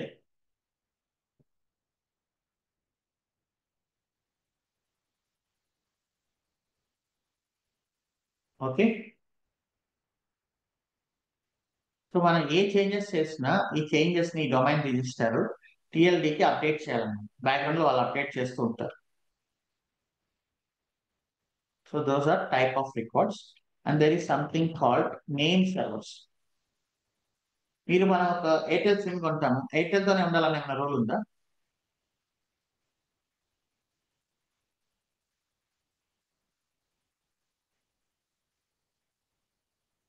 Port చేసుకుంటాం కదా. సో సిమ్ ఓనర్ ఏమో ఎయిర్టెల్ మేబీ మీరు పర్చేస్ చేసినప్పుడు, but you can port to Jio. ఇప్పుడు ఆ సిమ్ కి సర్వీసెస్ ప్రొవైడ్ చేసేది ఎవరు? జియో. రైట్. సో ఇప్పుడు నేను డొమైన్ ఇక్కడ పర్చేస్ చేసినంత మాత్రాన నేను ఇక్కడే ఉండాలని ఏం లేదు. ఎందుకంటే హోస్టింగర్ అనేది కొంచెం స్లోగా ఉంటుంది. నేను ఇక్కడ రికార్డ్ అప్డేట్ చేసిన వెంటనే రికార్డ్ అక్కడ అప్డేట్ అవ్వదన్నమాట. వాళ్ళు చాలా టైం తీసుకుంటారు. బట్ ఏడబ్ల్యూఎస్ లో మనకు రౌట్ 53 అనే ఒక సర్వీస్ ఉంది. Same DNS service. ఇది క్లిక్ చేసి మీరు మీ డొమైన్ కానీ ఇక్కడికి మూవ్ చేసుకున్నారనుకోండి, మనకి ఇక్కడ కొంచెం ఈజీగా ఉంటుంది అన్నమాట. ఏం ఈజీగా ఉంటుంది? మన సర్వర్స్ ఐపీ అడ్రస్లు అవన్నీ ఇక్కడే ఉన్నాయి. మన సర్వర్ యొక్క లోడ్ బ్యాలెన్సర్స్, మన ఇన్ఫ్రా అవన్నీ ఇక్కడే ఉన్నాయి. నేను ఇక్కడే అప్డేట్ చేయొచ్చు టెరాఫామ్ తో చాలా ఈజీగా. ఓకే. సో అప్పుడు ఏం చేయాలి అంటే నేను రౌట్ 53లో మీరు ఏడబ్ల్యూఎస్ లో కూడా డొమైన్ పర్చేస్ చేయొచ్చు, బట్ చాలా కాస్ట్లీ ఉంటుంది. ఇక్కడ చూడండి, రిజిస్టర్ డొమైన్ ఇక్కడికి వెళ్ళి మీరు ఏదైనా ఒక డొమైన్ వెతికారంటే, ఫర్ ఎగ్జాంపుల్ ఏడబ్ల్యూఎస్ 84S అనేది ఇక్కడ చాలా కాస్ట్లీ ఉంటుంది అనమాట.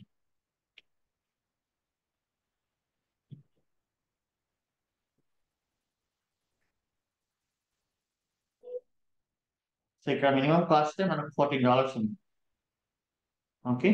సో ఏడబ్ల్యూఎస్ లో డొమైన్ పర్చేస్ చేయడం కాస్ట్లీ కాబట్టి మనం వేరే దాంట్లో పర్చేస్ చేసి మనం ఆ డొమైన్ ఇక్కడికి మూవ్ చేయాలన్నమాట. So that is called hosted zone. ఇక్కడ నేను క్రియేట్ హోస్టెడ్ జోన్ అని ఇచ్చి ఈ ఏడబ్ల్యూఎస్ 84S డాట్ సైట్ ఇదే కదా నేను పర్చేస్ చేసింది. Public hosted zone, create hosted zone. So ఇక్కడ ఇచ్చి మనకు ఎన్ఎస్ అంటే నేమ్ సర్వర్, అంటే ఈ డొమైన్ అథారిటీ ఎవరు, ఇప్పుడు ఈ డొమైన్ ని మేనేజ్ ఎవరు చేస్తున్నారు అనేది ఒక రికార్డ్ అన్నమాట. ఇక్కడ NS record centre, who is managing this domain now.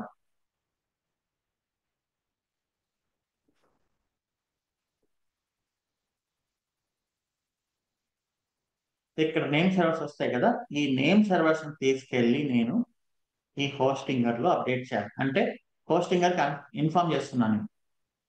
ఇక్కడ చూడండి, చేంజ్ నేమ్ సర్వర్స్. నాకు నీకు అవసరం లేదు, నీకు అది సర్వీసు, నేను డొమైన్ పర్చేస్ చేస్తున్నాను, అయిపోయింది. ఇక్కడ నేను డొమైన్ ని తీసుకెళ్ళి ఏడబ్ల్యూఎస్ లోకి మారుస్తున్నా అని చెప్పి ఇక్కడ మీకు వచ్చిన ఈ రికార్డ్స్ తీసుకెళ్ళి మనం ఇక్కడ అప్డేట్ చేస్తాం. మల్టిపుల్ ఉంటాయి, ఎందుకంటే ఒకటి ఫెయిల్ అయినా ఇంకొకటి హ్యాండిల్ చేస్తున్నాను.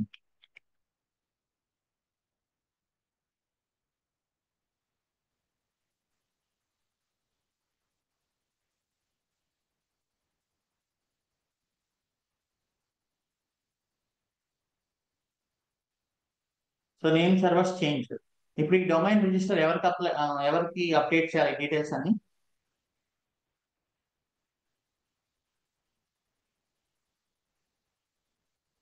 టిఎల్డికి అప్డేట్ చేయాలి. ఓకే. మీ డొమైన్ ఉంది కదా, TAWS84S డాట్ సైట్ అనే డొమైన్ ఇట్లా శివకుమార్ అని పర్చేస్ చేశాడు కదా, అతను నేమ్ సర్వర్స్ ని అప్డేట్ చేశాడు అని చెప్పేసి ఈ డీటెయిల్స్ తీసుకెళ్ళి అది టిఎల్డికి ఇస్తున్నాను. సో టిఎల్డికి ఇచ్చినప్పుడు 24 hours టైం పడుతుంది ఇప్పుడు హోస్టింగ్ బట్ ఏడబ్ల్యూఎస్ అయితే సెకండ్ లో అయిపోతుంది. సో ఈ టిఎల్డికి ఇచ్చినప్పుడు ఏం చేస్తుంది, ఈ టిఎల్డికి రిక్వెస్ట్ వస్తుంది కదా, ఈ టిఎల్డి వచ్చేసి నేమ్ సర్వర్స్ ని ఇస్తుంది.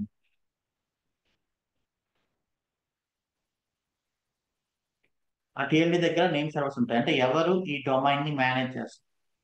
ఇప్పుడు ఎవరు ఈ డొమైన్ ని మేనేజ్ చేస్తున్నారు?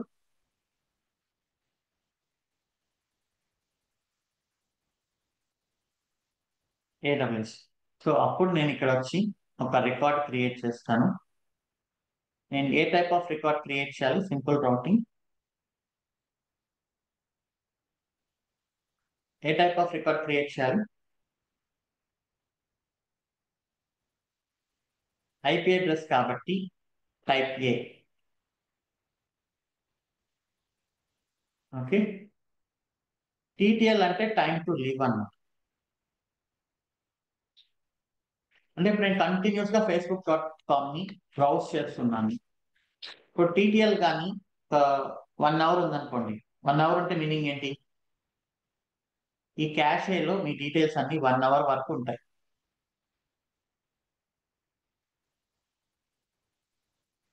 1 అవర్ తర్వాత మళ్ళీ రిక్వెస్ట్ కొత్తగా వస్తుంది, మళ్ళీ అది 1 అవర్ ఉంటుంది అలా. సో డైనమిక్ ఎన్విరాన్మెంట్ లో క్యాష్ ఎక్కువ ఉంచితే కరెక్టా, తక్కువ ఉంచితే కరెక్టా? I mean TTL. So IP అడ్రస్లు కంటిన్యూస్ గా చేంజ్ అయ్యే ఎన్విరాన్మెంట్ లో మనం కానీ టీటీఎల్ ఎక్కువ పెట్టామంటే రిక్వెస్ట్లు అన్ని ఓల్డ్ ఐపీ అడ్రస్కి వెళ్తాయి. ఒకవేళ మీ సిస్టమ్ స్టేబుల్ గా ఉంది అలా అనుకున్నప్పుడు టీటీఎల్ ఎక్కువ పెట్టుకోవచ్చు. లేదు నాకు చేంజ్ అవుతుంది చాలా ఫ్రీక్వెంట్ గా అనుకున్నప్పుడు you can have less TTL. So Amazon వచ్చేసి మనకు 1 సెకండ్ కూడా పెట్టుకునే ఛాన్స్. నేను మైగ్రేషన్ చేస్తున్నాను, 1 సెకండ్ కూడా పెట్టుకోవచ్చు నేను. అప్పుడు ఏమవుతుంది, ఎవ్రీ రిక్వెస్ట్ కి మనకు డిఎన్ఎస్ పైన లోడ్ పెరుగుతుంది. అంటే కొంచెం కొన్ని మిల్లీ సెకండ్స్ లో మనకు లేట్ అవుతుంది అన్నమాట.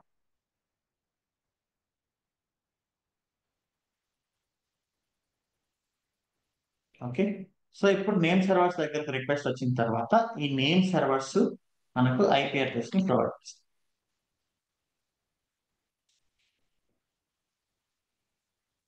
ఓకే.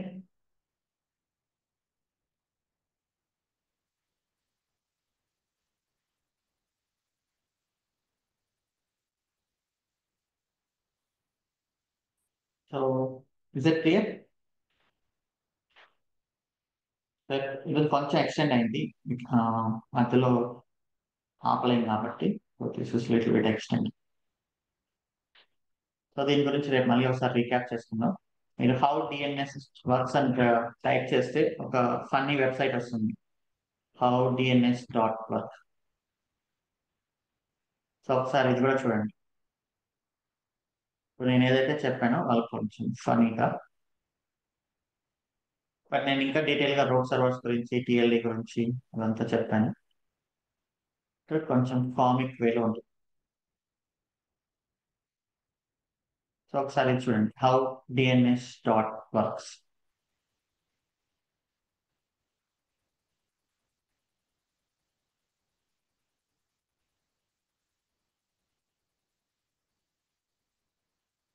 ఓకే. సో ఈ రోజు మీరు డొమైన్ పర్చేస్ చేయండి.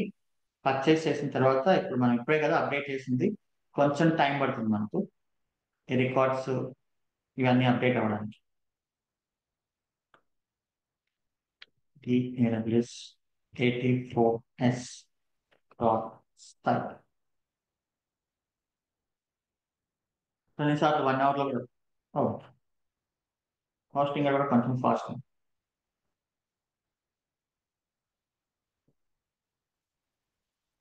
Okay, maybe you can access and then check whether it is working or not.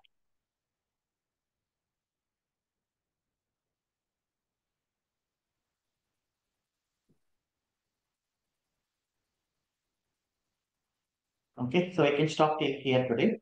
Let us have a few questions.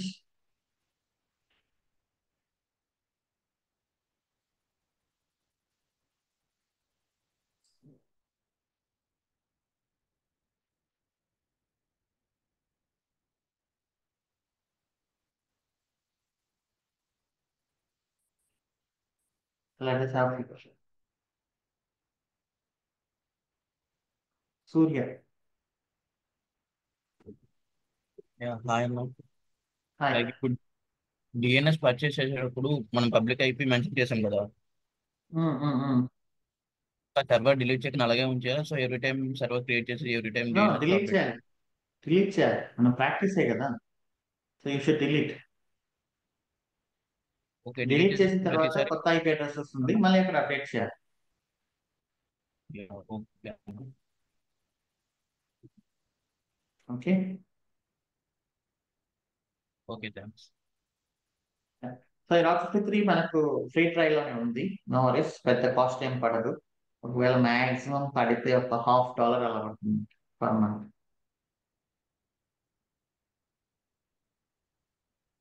Abeet.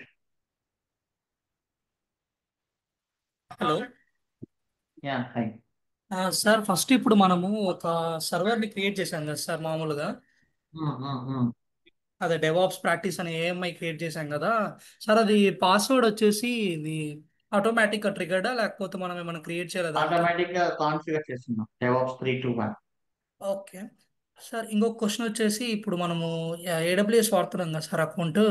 అప్పుడప్పుడు అది టైం అవుట్ అవుతుంది కదా, దాన్ని ఎక్స్టెండ్ చేయొచ్చు మనం? పేమెంట్ కాకుండా ఉండాలంటే ఏం చేయాలో కాన్ఫిగర్ అనే ఫైల్ క్రియేట్ చేయాలని చెప్పాను కదా, చూసారా? ఆ, చూశాను సార్. టైం అవుట్ మార్చుకోవచ్చు కదా అది? యా, మార్చుకోవచ్చు.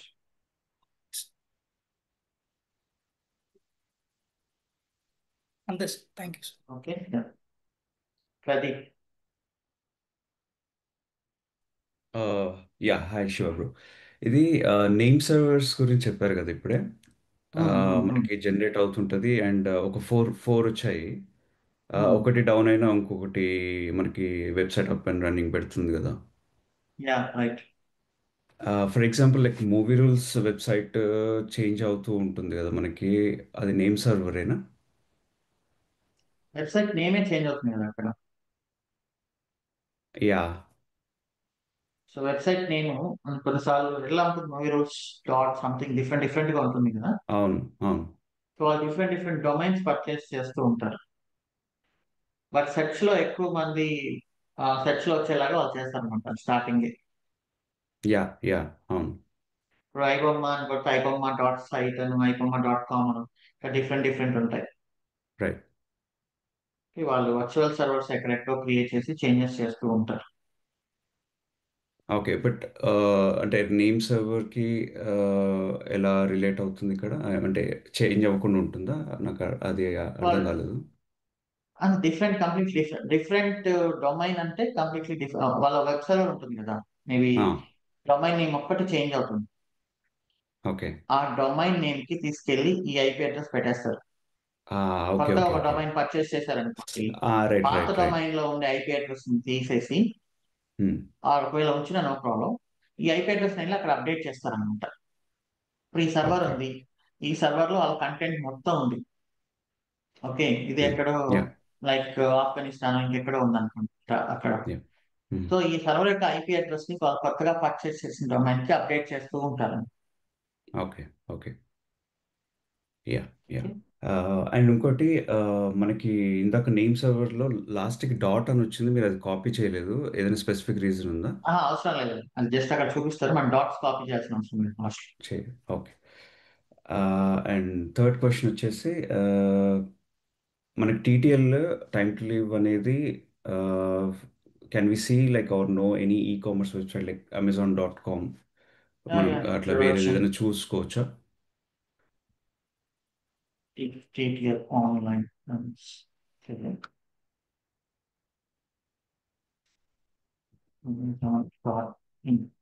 మ్మ్. టీటీఎల్ వాళ్ళు 1 మినిట్ పెట్టినారు. ఓకే. ఈ 1 మినిట్ అనేది బాగా డైనమిక్ ఎన్విరాన్మెంట్ లైన్. మ్మ్. అట్లా యా. మీరు ఏ దానికైనా చూసుకోవచ్చు. Facebook.com వాళ్ళు కూడా 1 మినిట్ పెట్టినారు. అంటే డైనమిక్ ఎన్విరాన్మెంట్స్ మొత్తం 1 మినిట్ పెడతాయంట. ఓకే. ఓకే. ఓకే. ఇది జస్ట్ కాన్ఫిగరేషన్ కదా, మనం పెట్టుకోవచ్చు అంటే టైం టు లివ్ అనేది. Yes yes. Okay. Yeah thanks bro. Lenovo. Hello who is Lenovo? Yeah hi. అన్న, ఇది ఏడబ్ల్యూఎస్ సైన్ అప్ చేసుకున్నాను. దాని తర్వాత ఇంకా ఏమన్నా సెటప్ చేసుకోవాలన్నా? ఇంకేం సెటప్ చేయాల్సిన అవసరం లేదు. సర్వర్ స్టార్ట్ చేయండి. గిట్ బ్యాష్ అదేదో అన్నారు కదన్నా? అది ఇన్స్టాల్ చేయండి. అది మన laptop, not line, not AWS. ఆ, ఓకే అన్న. అన్న, అది గెట్ 84 అనేది కూపన్ కోడ్ యాక్టివ్లో లేదన్న, కొంచెం చెప్తారా? అది నాకు తెలియదు, మీరు చాట్ చేయండి. ఓకే అన్న. Okay. Yeah. Sai Kumar Kanisetti. Yeah ఇక్కడ హాయ్ శివ. ఈ హాయ్, గిట్నెస్ ని చెప్పండి. మనం ఏదైతే పర్చేస్ చేస్తున్నామో అది త్రూ అవుట్ ద కోర్స్ వాడుతూ ఉంటామా రికరింగ్ యా గా? కంప్లీట్లీ ఇంక ఈ డొమైనే వాడుతున్నాం. ఓకే. అండ్ ఇది మన కార్పొరేట్ ల్యాప్టాప్ వాడొద్దు అన్నారు కదా, any specific reason? I mean specific reason ఏముంది, ఆ ల్యాప్టాప్ మీద కాదు అంతే. అలా కాదు, ఇది మనం ఏదైనా రిమోట్ కనెక్ట్ చేస్తున్నాం కదా, సో అన్ని రిమోట్ కనెక్షన్స్ అంటిల్ అన్లెస్ మనం VPN లో ఉంటేనే కదా ఇష్యూ. అలా ఏం లేదు. మన కంపెనీ ల్యాప్టాప్ మన ప్రతి యాక్టివిటీని ట్రాక్ చేస్తుంది. మీరు ఒకవేళ స్టార్ట్అప్ అయితే చేయదేమో కానీ నాది టాప్ ఎంఎన్సీనే, బట్ నేను ట్రైనింగ్స్ అయి ప్రాక్టీస్ చేస్తూ ఉంటాను. ఐ మీన్ ట్రైనింగ్స్ అటెండ్ అయినప్పుడు పోనీ ఇంత ముందు కూడా నేను AWS దీనిలో నేర్చుకున్నాను, సో ఐ డెంట్ హ్యావ్ మీకు ఎనీ ఇష్యూ. ఇన్స్టలేషన్ యాక్సెస్ ఉండదు. ఒకవేళ మీరు రెస్ట్ తీసుకోవాలనుకుంటే తీసుకోండి if you're confident. Okay. Okay okay, అంటే మీ అంతా ఇన్స్టలేషన్ మనం ల్యాప్టాప్లో అయితే ఏం చేయం కానీ రిమోట్ కనుక చేస్తాము, అది ఒకసారి కన్ఫర్మ్ చేసుకున్నాను. మీరు మీ ల్యాప్టాప్ లో కోడ్ తీసుకెళ్ళి ఈ గిట్హబ్ లో అప్లోడ్ చేస్తే, మీ పర్సనల్ గిట్హబ్ లో చేయొచ్చు, చేస్తూ ఉంటాను. అంటే అంటిల్ అన్లెస్ మన ఆఫీస్ డేటా అయితే ఏం యూజ్ చేయకూడదు అంతే. పర్సనల్ ల్యాప్టాప్ లో మీ ఆఫీస్ కోడ్, మీరు ఫర్ ఎగ్జాంపుల్ రోబోషాప్ కోడ్ చేశారు, ఇది ఓకే. సో మీ ఆఫీస్ వాళ్ళు ట్రాక్ చేయగలరా రోబోషాప్ కోడ్ అప్లోడ్ చేస్తున్నారా, లేకపోతే మీరు పనిచేస్తున్న బ్యాంకింగ్ కోడ్ అప్లోడ్ చేస్తున్నారా అని? చేయకపోవచ్చు నేను అనుకుంటున్నాను. మేబీ చేసినా సరే ఇది నా పర్సనల్ డేటా కదా, వాళ్ళు ఏం చేస్తారంటే మా డేటా అంతాను మా రిపోజిటరీ వేరే ఉంటాయి, మీకు అంత SVN వాడతాం. క్లారిటీ ఉంటే you can. Okay okay, okay. Yeah. Yeah. Kiran Kumar N. Hello. Hi. So మీరు ఇవాళ అమెజాన్ మిషన్ ఇమేజ్ అనేది చేశారు కదా, సో ఇప్పుడు మీరు ఇది డొమైన్ పర్చేస్ అది చేయాలంటే అది క్రియేట్ చేయాలండి, లేదంటే నార్మల్ AWS ఇన్స్టెన్స్ క్రియేట్ చేసి చేస్తే సరిపోతుందా? డొమైన్ పర్చేస్ చేయడం అనేది డిఫరెంట్ స్టెప్. ఓకే. సో మీరు హోస్టింగర్ లో పర్చేస్ చేయండి, ఆర్ఎల్స్ గోడాడీలో చేయండి. అది చేశాను నేను. ఇప్పుడు ఈ AWS మిషన్ అనే ఇమేజ్ అనేది మీరు క్రియేట్ చేశారు కదా, అది నేను క్రియేట్ చేయాలన్నా ఇప్పుడు దానికి యా, నార్మల్ చేయండి. ఇన్స్టెన్స్ ఇన్స్టెన్స్ క్రియేట్ ఇన్స్టెన్స్ చేయండి. OS okay. మాత్రం ఈ ఓఎస్ మనం చెప్పిన ఈ డెవాప్స్ ప్రాక్టీస్ అనేది యూజ్ చేయండి. ఓకే ఓకే అంతే. ఓకే. జితేష్ తరివాల్.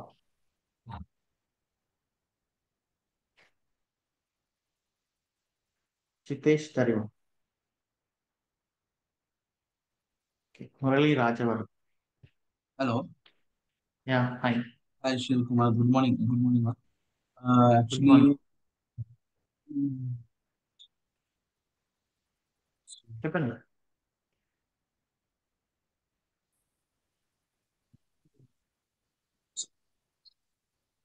హలో.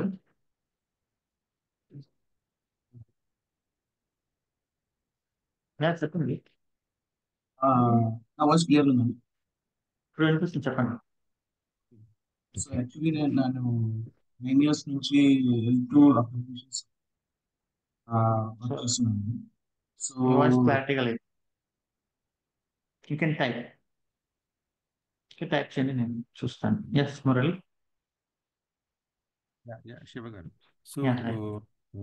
అండి, మనము ఇంత స్పీడ్లో వెళ్తామే అని కొంచెం స్లోగా వెళ్ళే ఛాన్స్ ఉందా? And throughout the sessions I'm just is common క్వశ్చనే, అంటే ప్రాక్టీస్ చేయడం వల్ల మనకి ఈజీ అనిపిస్తుంది. Actually you are done many sessions, so I feel కొంచెం ఏమన్నా స్పీడ్గా వెళ్తున్నామా? కొన్నిసార్లు స్పీడ్ గా అనిపిస్తుంది, డిఫరెంట్ ఒపీనియన్ అది. సో ఈ రోజు అయితే నేను ఆ, ఇక్కడ చెప్పింది ఏంటి అంటే ఓవరాల్ గా నేను ప్లాన్ చేసుకున్న దానికంటే these are all things you know very well, yes right? Yes, yeah yeah, ఇవన్నీ అర్థమవుతుంది. సో ఇవన్నీ మనం చేసాం కదా. అదే నేను ఫస్ట్ నుంచి చెప్పేది ఏంటి అంటే, నేను సెషన్ చెప్పేప్పుడు మాక్సిమం 50% అర్థమవుతుంది. ఎస్ ఎస్, అంటే సో 100% అర్థమైనప్పుడు మీకు స్లోగా అనిపిస్తుంది, యా 50% అర్థమైనప్పుడు స్పీడ్ అని అనిపిస్తుంది. బట్ ఆబ్వియస్లీ ఈవెన్ నేను ఒక కొత్త టెక్నాలజీకి సెషన్స్ జాయిన్ అయినా నాకు 50% అర్థమవుతుంది.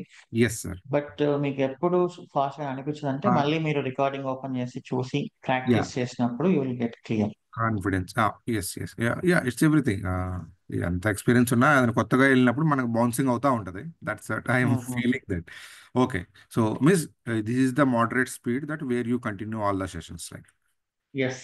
యా ఇంకా ఇదే కదా మనం చెప్తాం, ఇంకా ఎస్ మోస్ట్లీ డిఎన్ఎస్ గురించే యా మాట్లాడాము. యా ఇవన్నీ టెక్నాలజీ. కామన్ చిన్న చిన్నవే. I just want to ask small doubt. Okay, thank you అండి, okay, no problem. Most Ravi Reddy.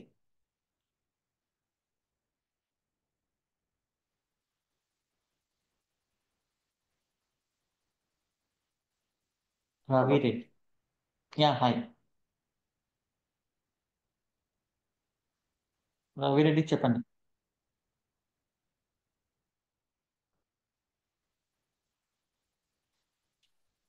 Hello. Okay, yes చెప్పండి.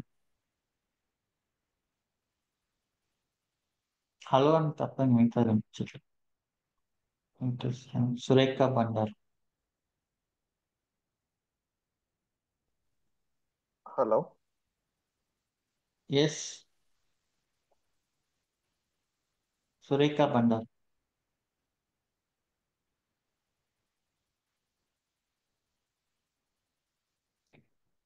ఓకే, రవితేజ ఉప్పు.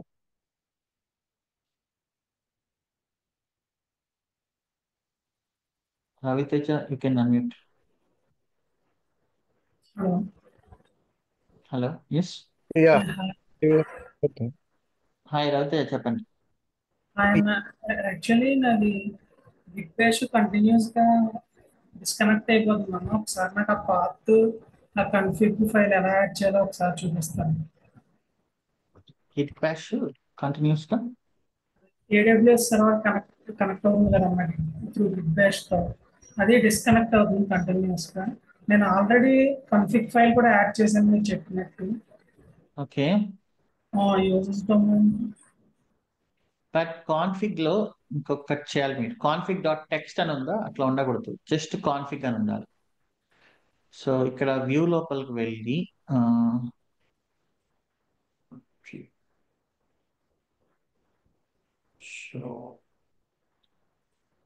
ఇక్కడ ఉంది చూడండి, ఈ వ్యూ లోపల ఈ ఫైల్ నేమ్ ఎక్స్టెన్షన్స్ ఆన్ చేయాలి మీరు. నేను ఆఫ్ చేశానంటే ఈ వ్యూలో షోలో ఫైల్ నేమ్ ఎక్స్టెన్షన్స్ ఆన్ చేస్తే ఇప్పుడు మీకు డాట్ టెక్స్ట్ అలా ఉంటుంది అనమాట. దాన్ని తీసేయాలి. It is just config. Okay, మీకు మేబీ ఇట్లా క్రియేట్ చేసినప్పుడు ఇక్కడ టెక్స్ట్ డాక్యుమెంట్ అని వస్తుంది. మీరు ఇక్కడ న్యూ పెట్టి టెక్స్ట్ డాక్యుమెంట్ అని చూపిస్తుంది. టెక్స్ట్ డాక్యుమెంట్ అనేది ఉండకూడదు అనమాట. నేను ఫర్ ఎగ్జాంపుల్ కాన్ఫిగ్ అని ఇట్లా ఉన్నప్పుడు ఈ లాస్ట్ లో నీ ఎక్స్టెన్షన్ తీసేయండి. There is no extension to this file. Okay, ఇది ఇలా ఉండాలి. It is just file, not text file. So ఇది మీరు చూడాలంటే ఈ ఫైల్ వ్యూలో షోలో ఫైల్ నేమ్ ఎక్స్టెన్షన్స్ అనే దాన్ని ఆన్ చేయండి. ఓకే, అది మీరు మిస్ అవుతుండేది అదే. Okay, yeah. So another question, Shiva. Hello, Shiva. Thanks for your reports. Yes చెప్పండి. ఇది facebook.com మనం క్లిక్ చేసిన తర్వాత internet service provider IP address ఇస్తుందన్నారు కదా. యాక్చువల్గానైతే facebook.com ఏ సర్వర్లోనైతే ఇన్స్టాల్ అయిందో దానికి కనెక్ట్ అయి ఉంటుంది కదా, డైరెక్ట్ అది తీసుకోవాలి కదా. So why this ISP is giving IP address to that? మరి facebook.com ఆ సర్వర్ లో ఉందని ఎవరు తెలుస్తుంది?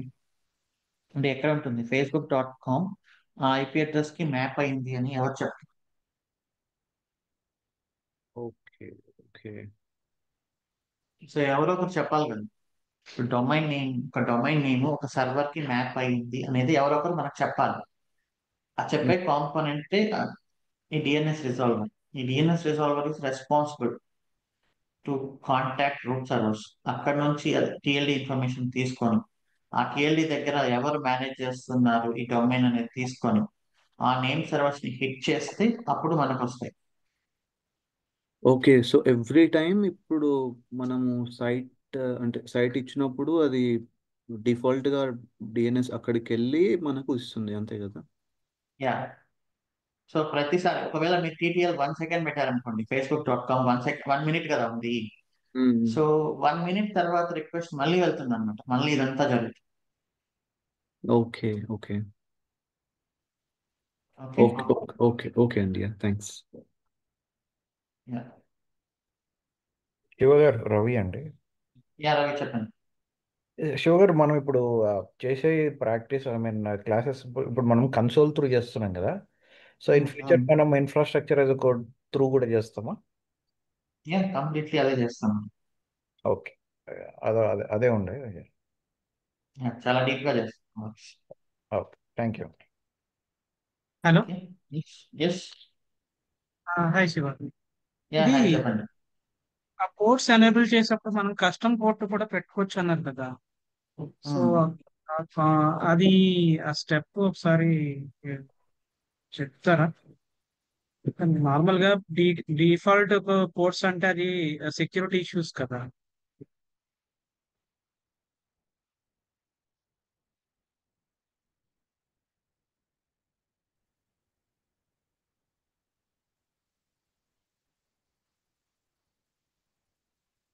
హలో, హాయ్, సారీ కొంచెం డిస్కనెక్ట్ అయింది.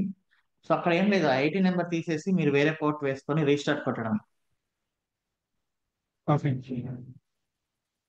ఇప్పుడు అక్కడ 80 ఉంది కదా, అది డిఎన్ఎస్ మీరు తీసేసి డిఎన్ఎస్ 80 పెట్టారు, డిఎన్ఎస్ కి పోర్ట్ ఉండదా? డిఎన్ఎస్ రిక్వెస్ట్ పోర్ట్ ఉంటుంది, పోర్ట్ నెంబర్ 53. సో అది మనకు అనవసరం. మనం అది బ్రౌజర్ లో జరిగేది కాదు, బ్యాక్గ్రౌండ్ లో జరిగేది. ఓకే ఓకే బ్యాక్గ్రౌండ్ లో జరుగుతుంది, మనకి ఇక్కడ ఫోర్ గ్రౌండ్ లో జరిగే ప్రాసెస్ కాదు, మనం చూడలేం కదా. ఇప్పుడు actually with in milli seconds లో మనకు వచ్చేస్తుంది రెస్పాన్స్. ఇప్పుడు నేను ఇందాక చూపించినదంతా విత్ ఇన్ మిల్లీ సెకండ్స్ లో వచ్చేస్తుంది అనమాట. Okay sure. ఓకే.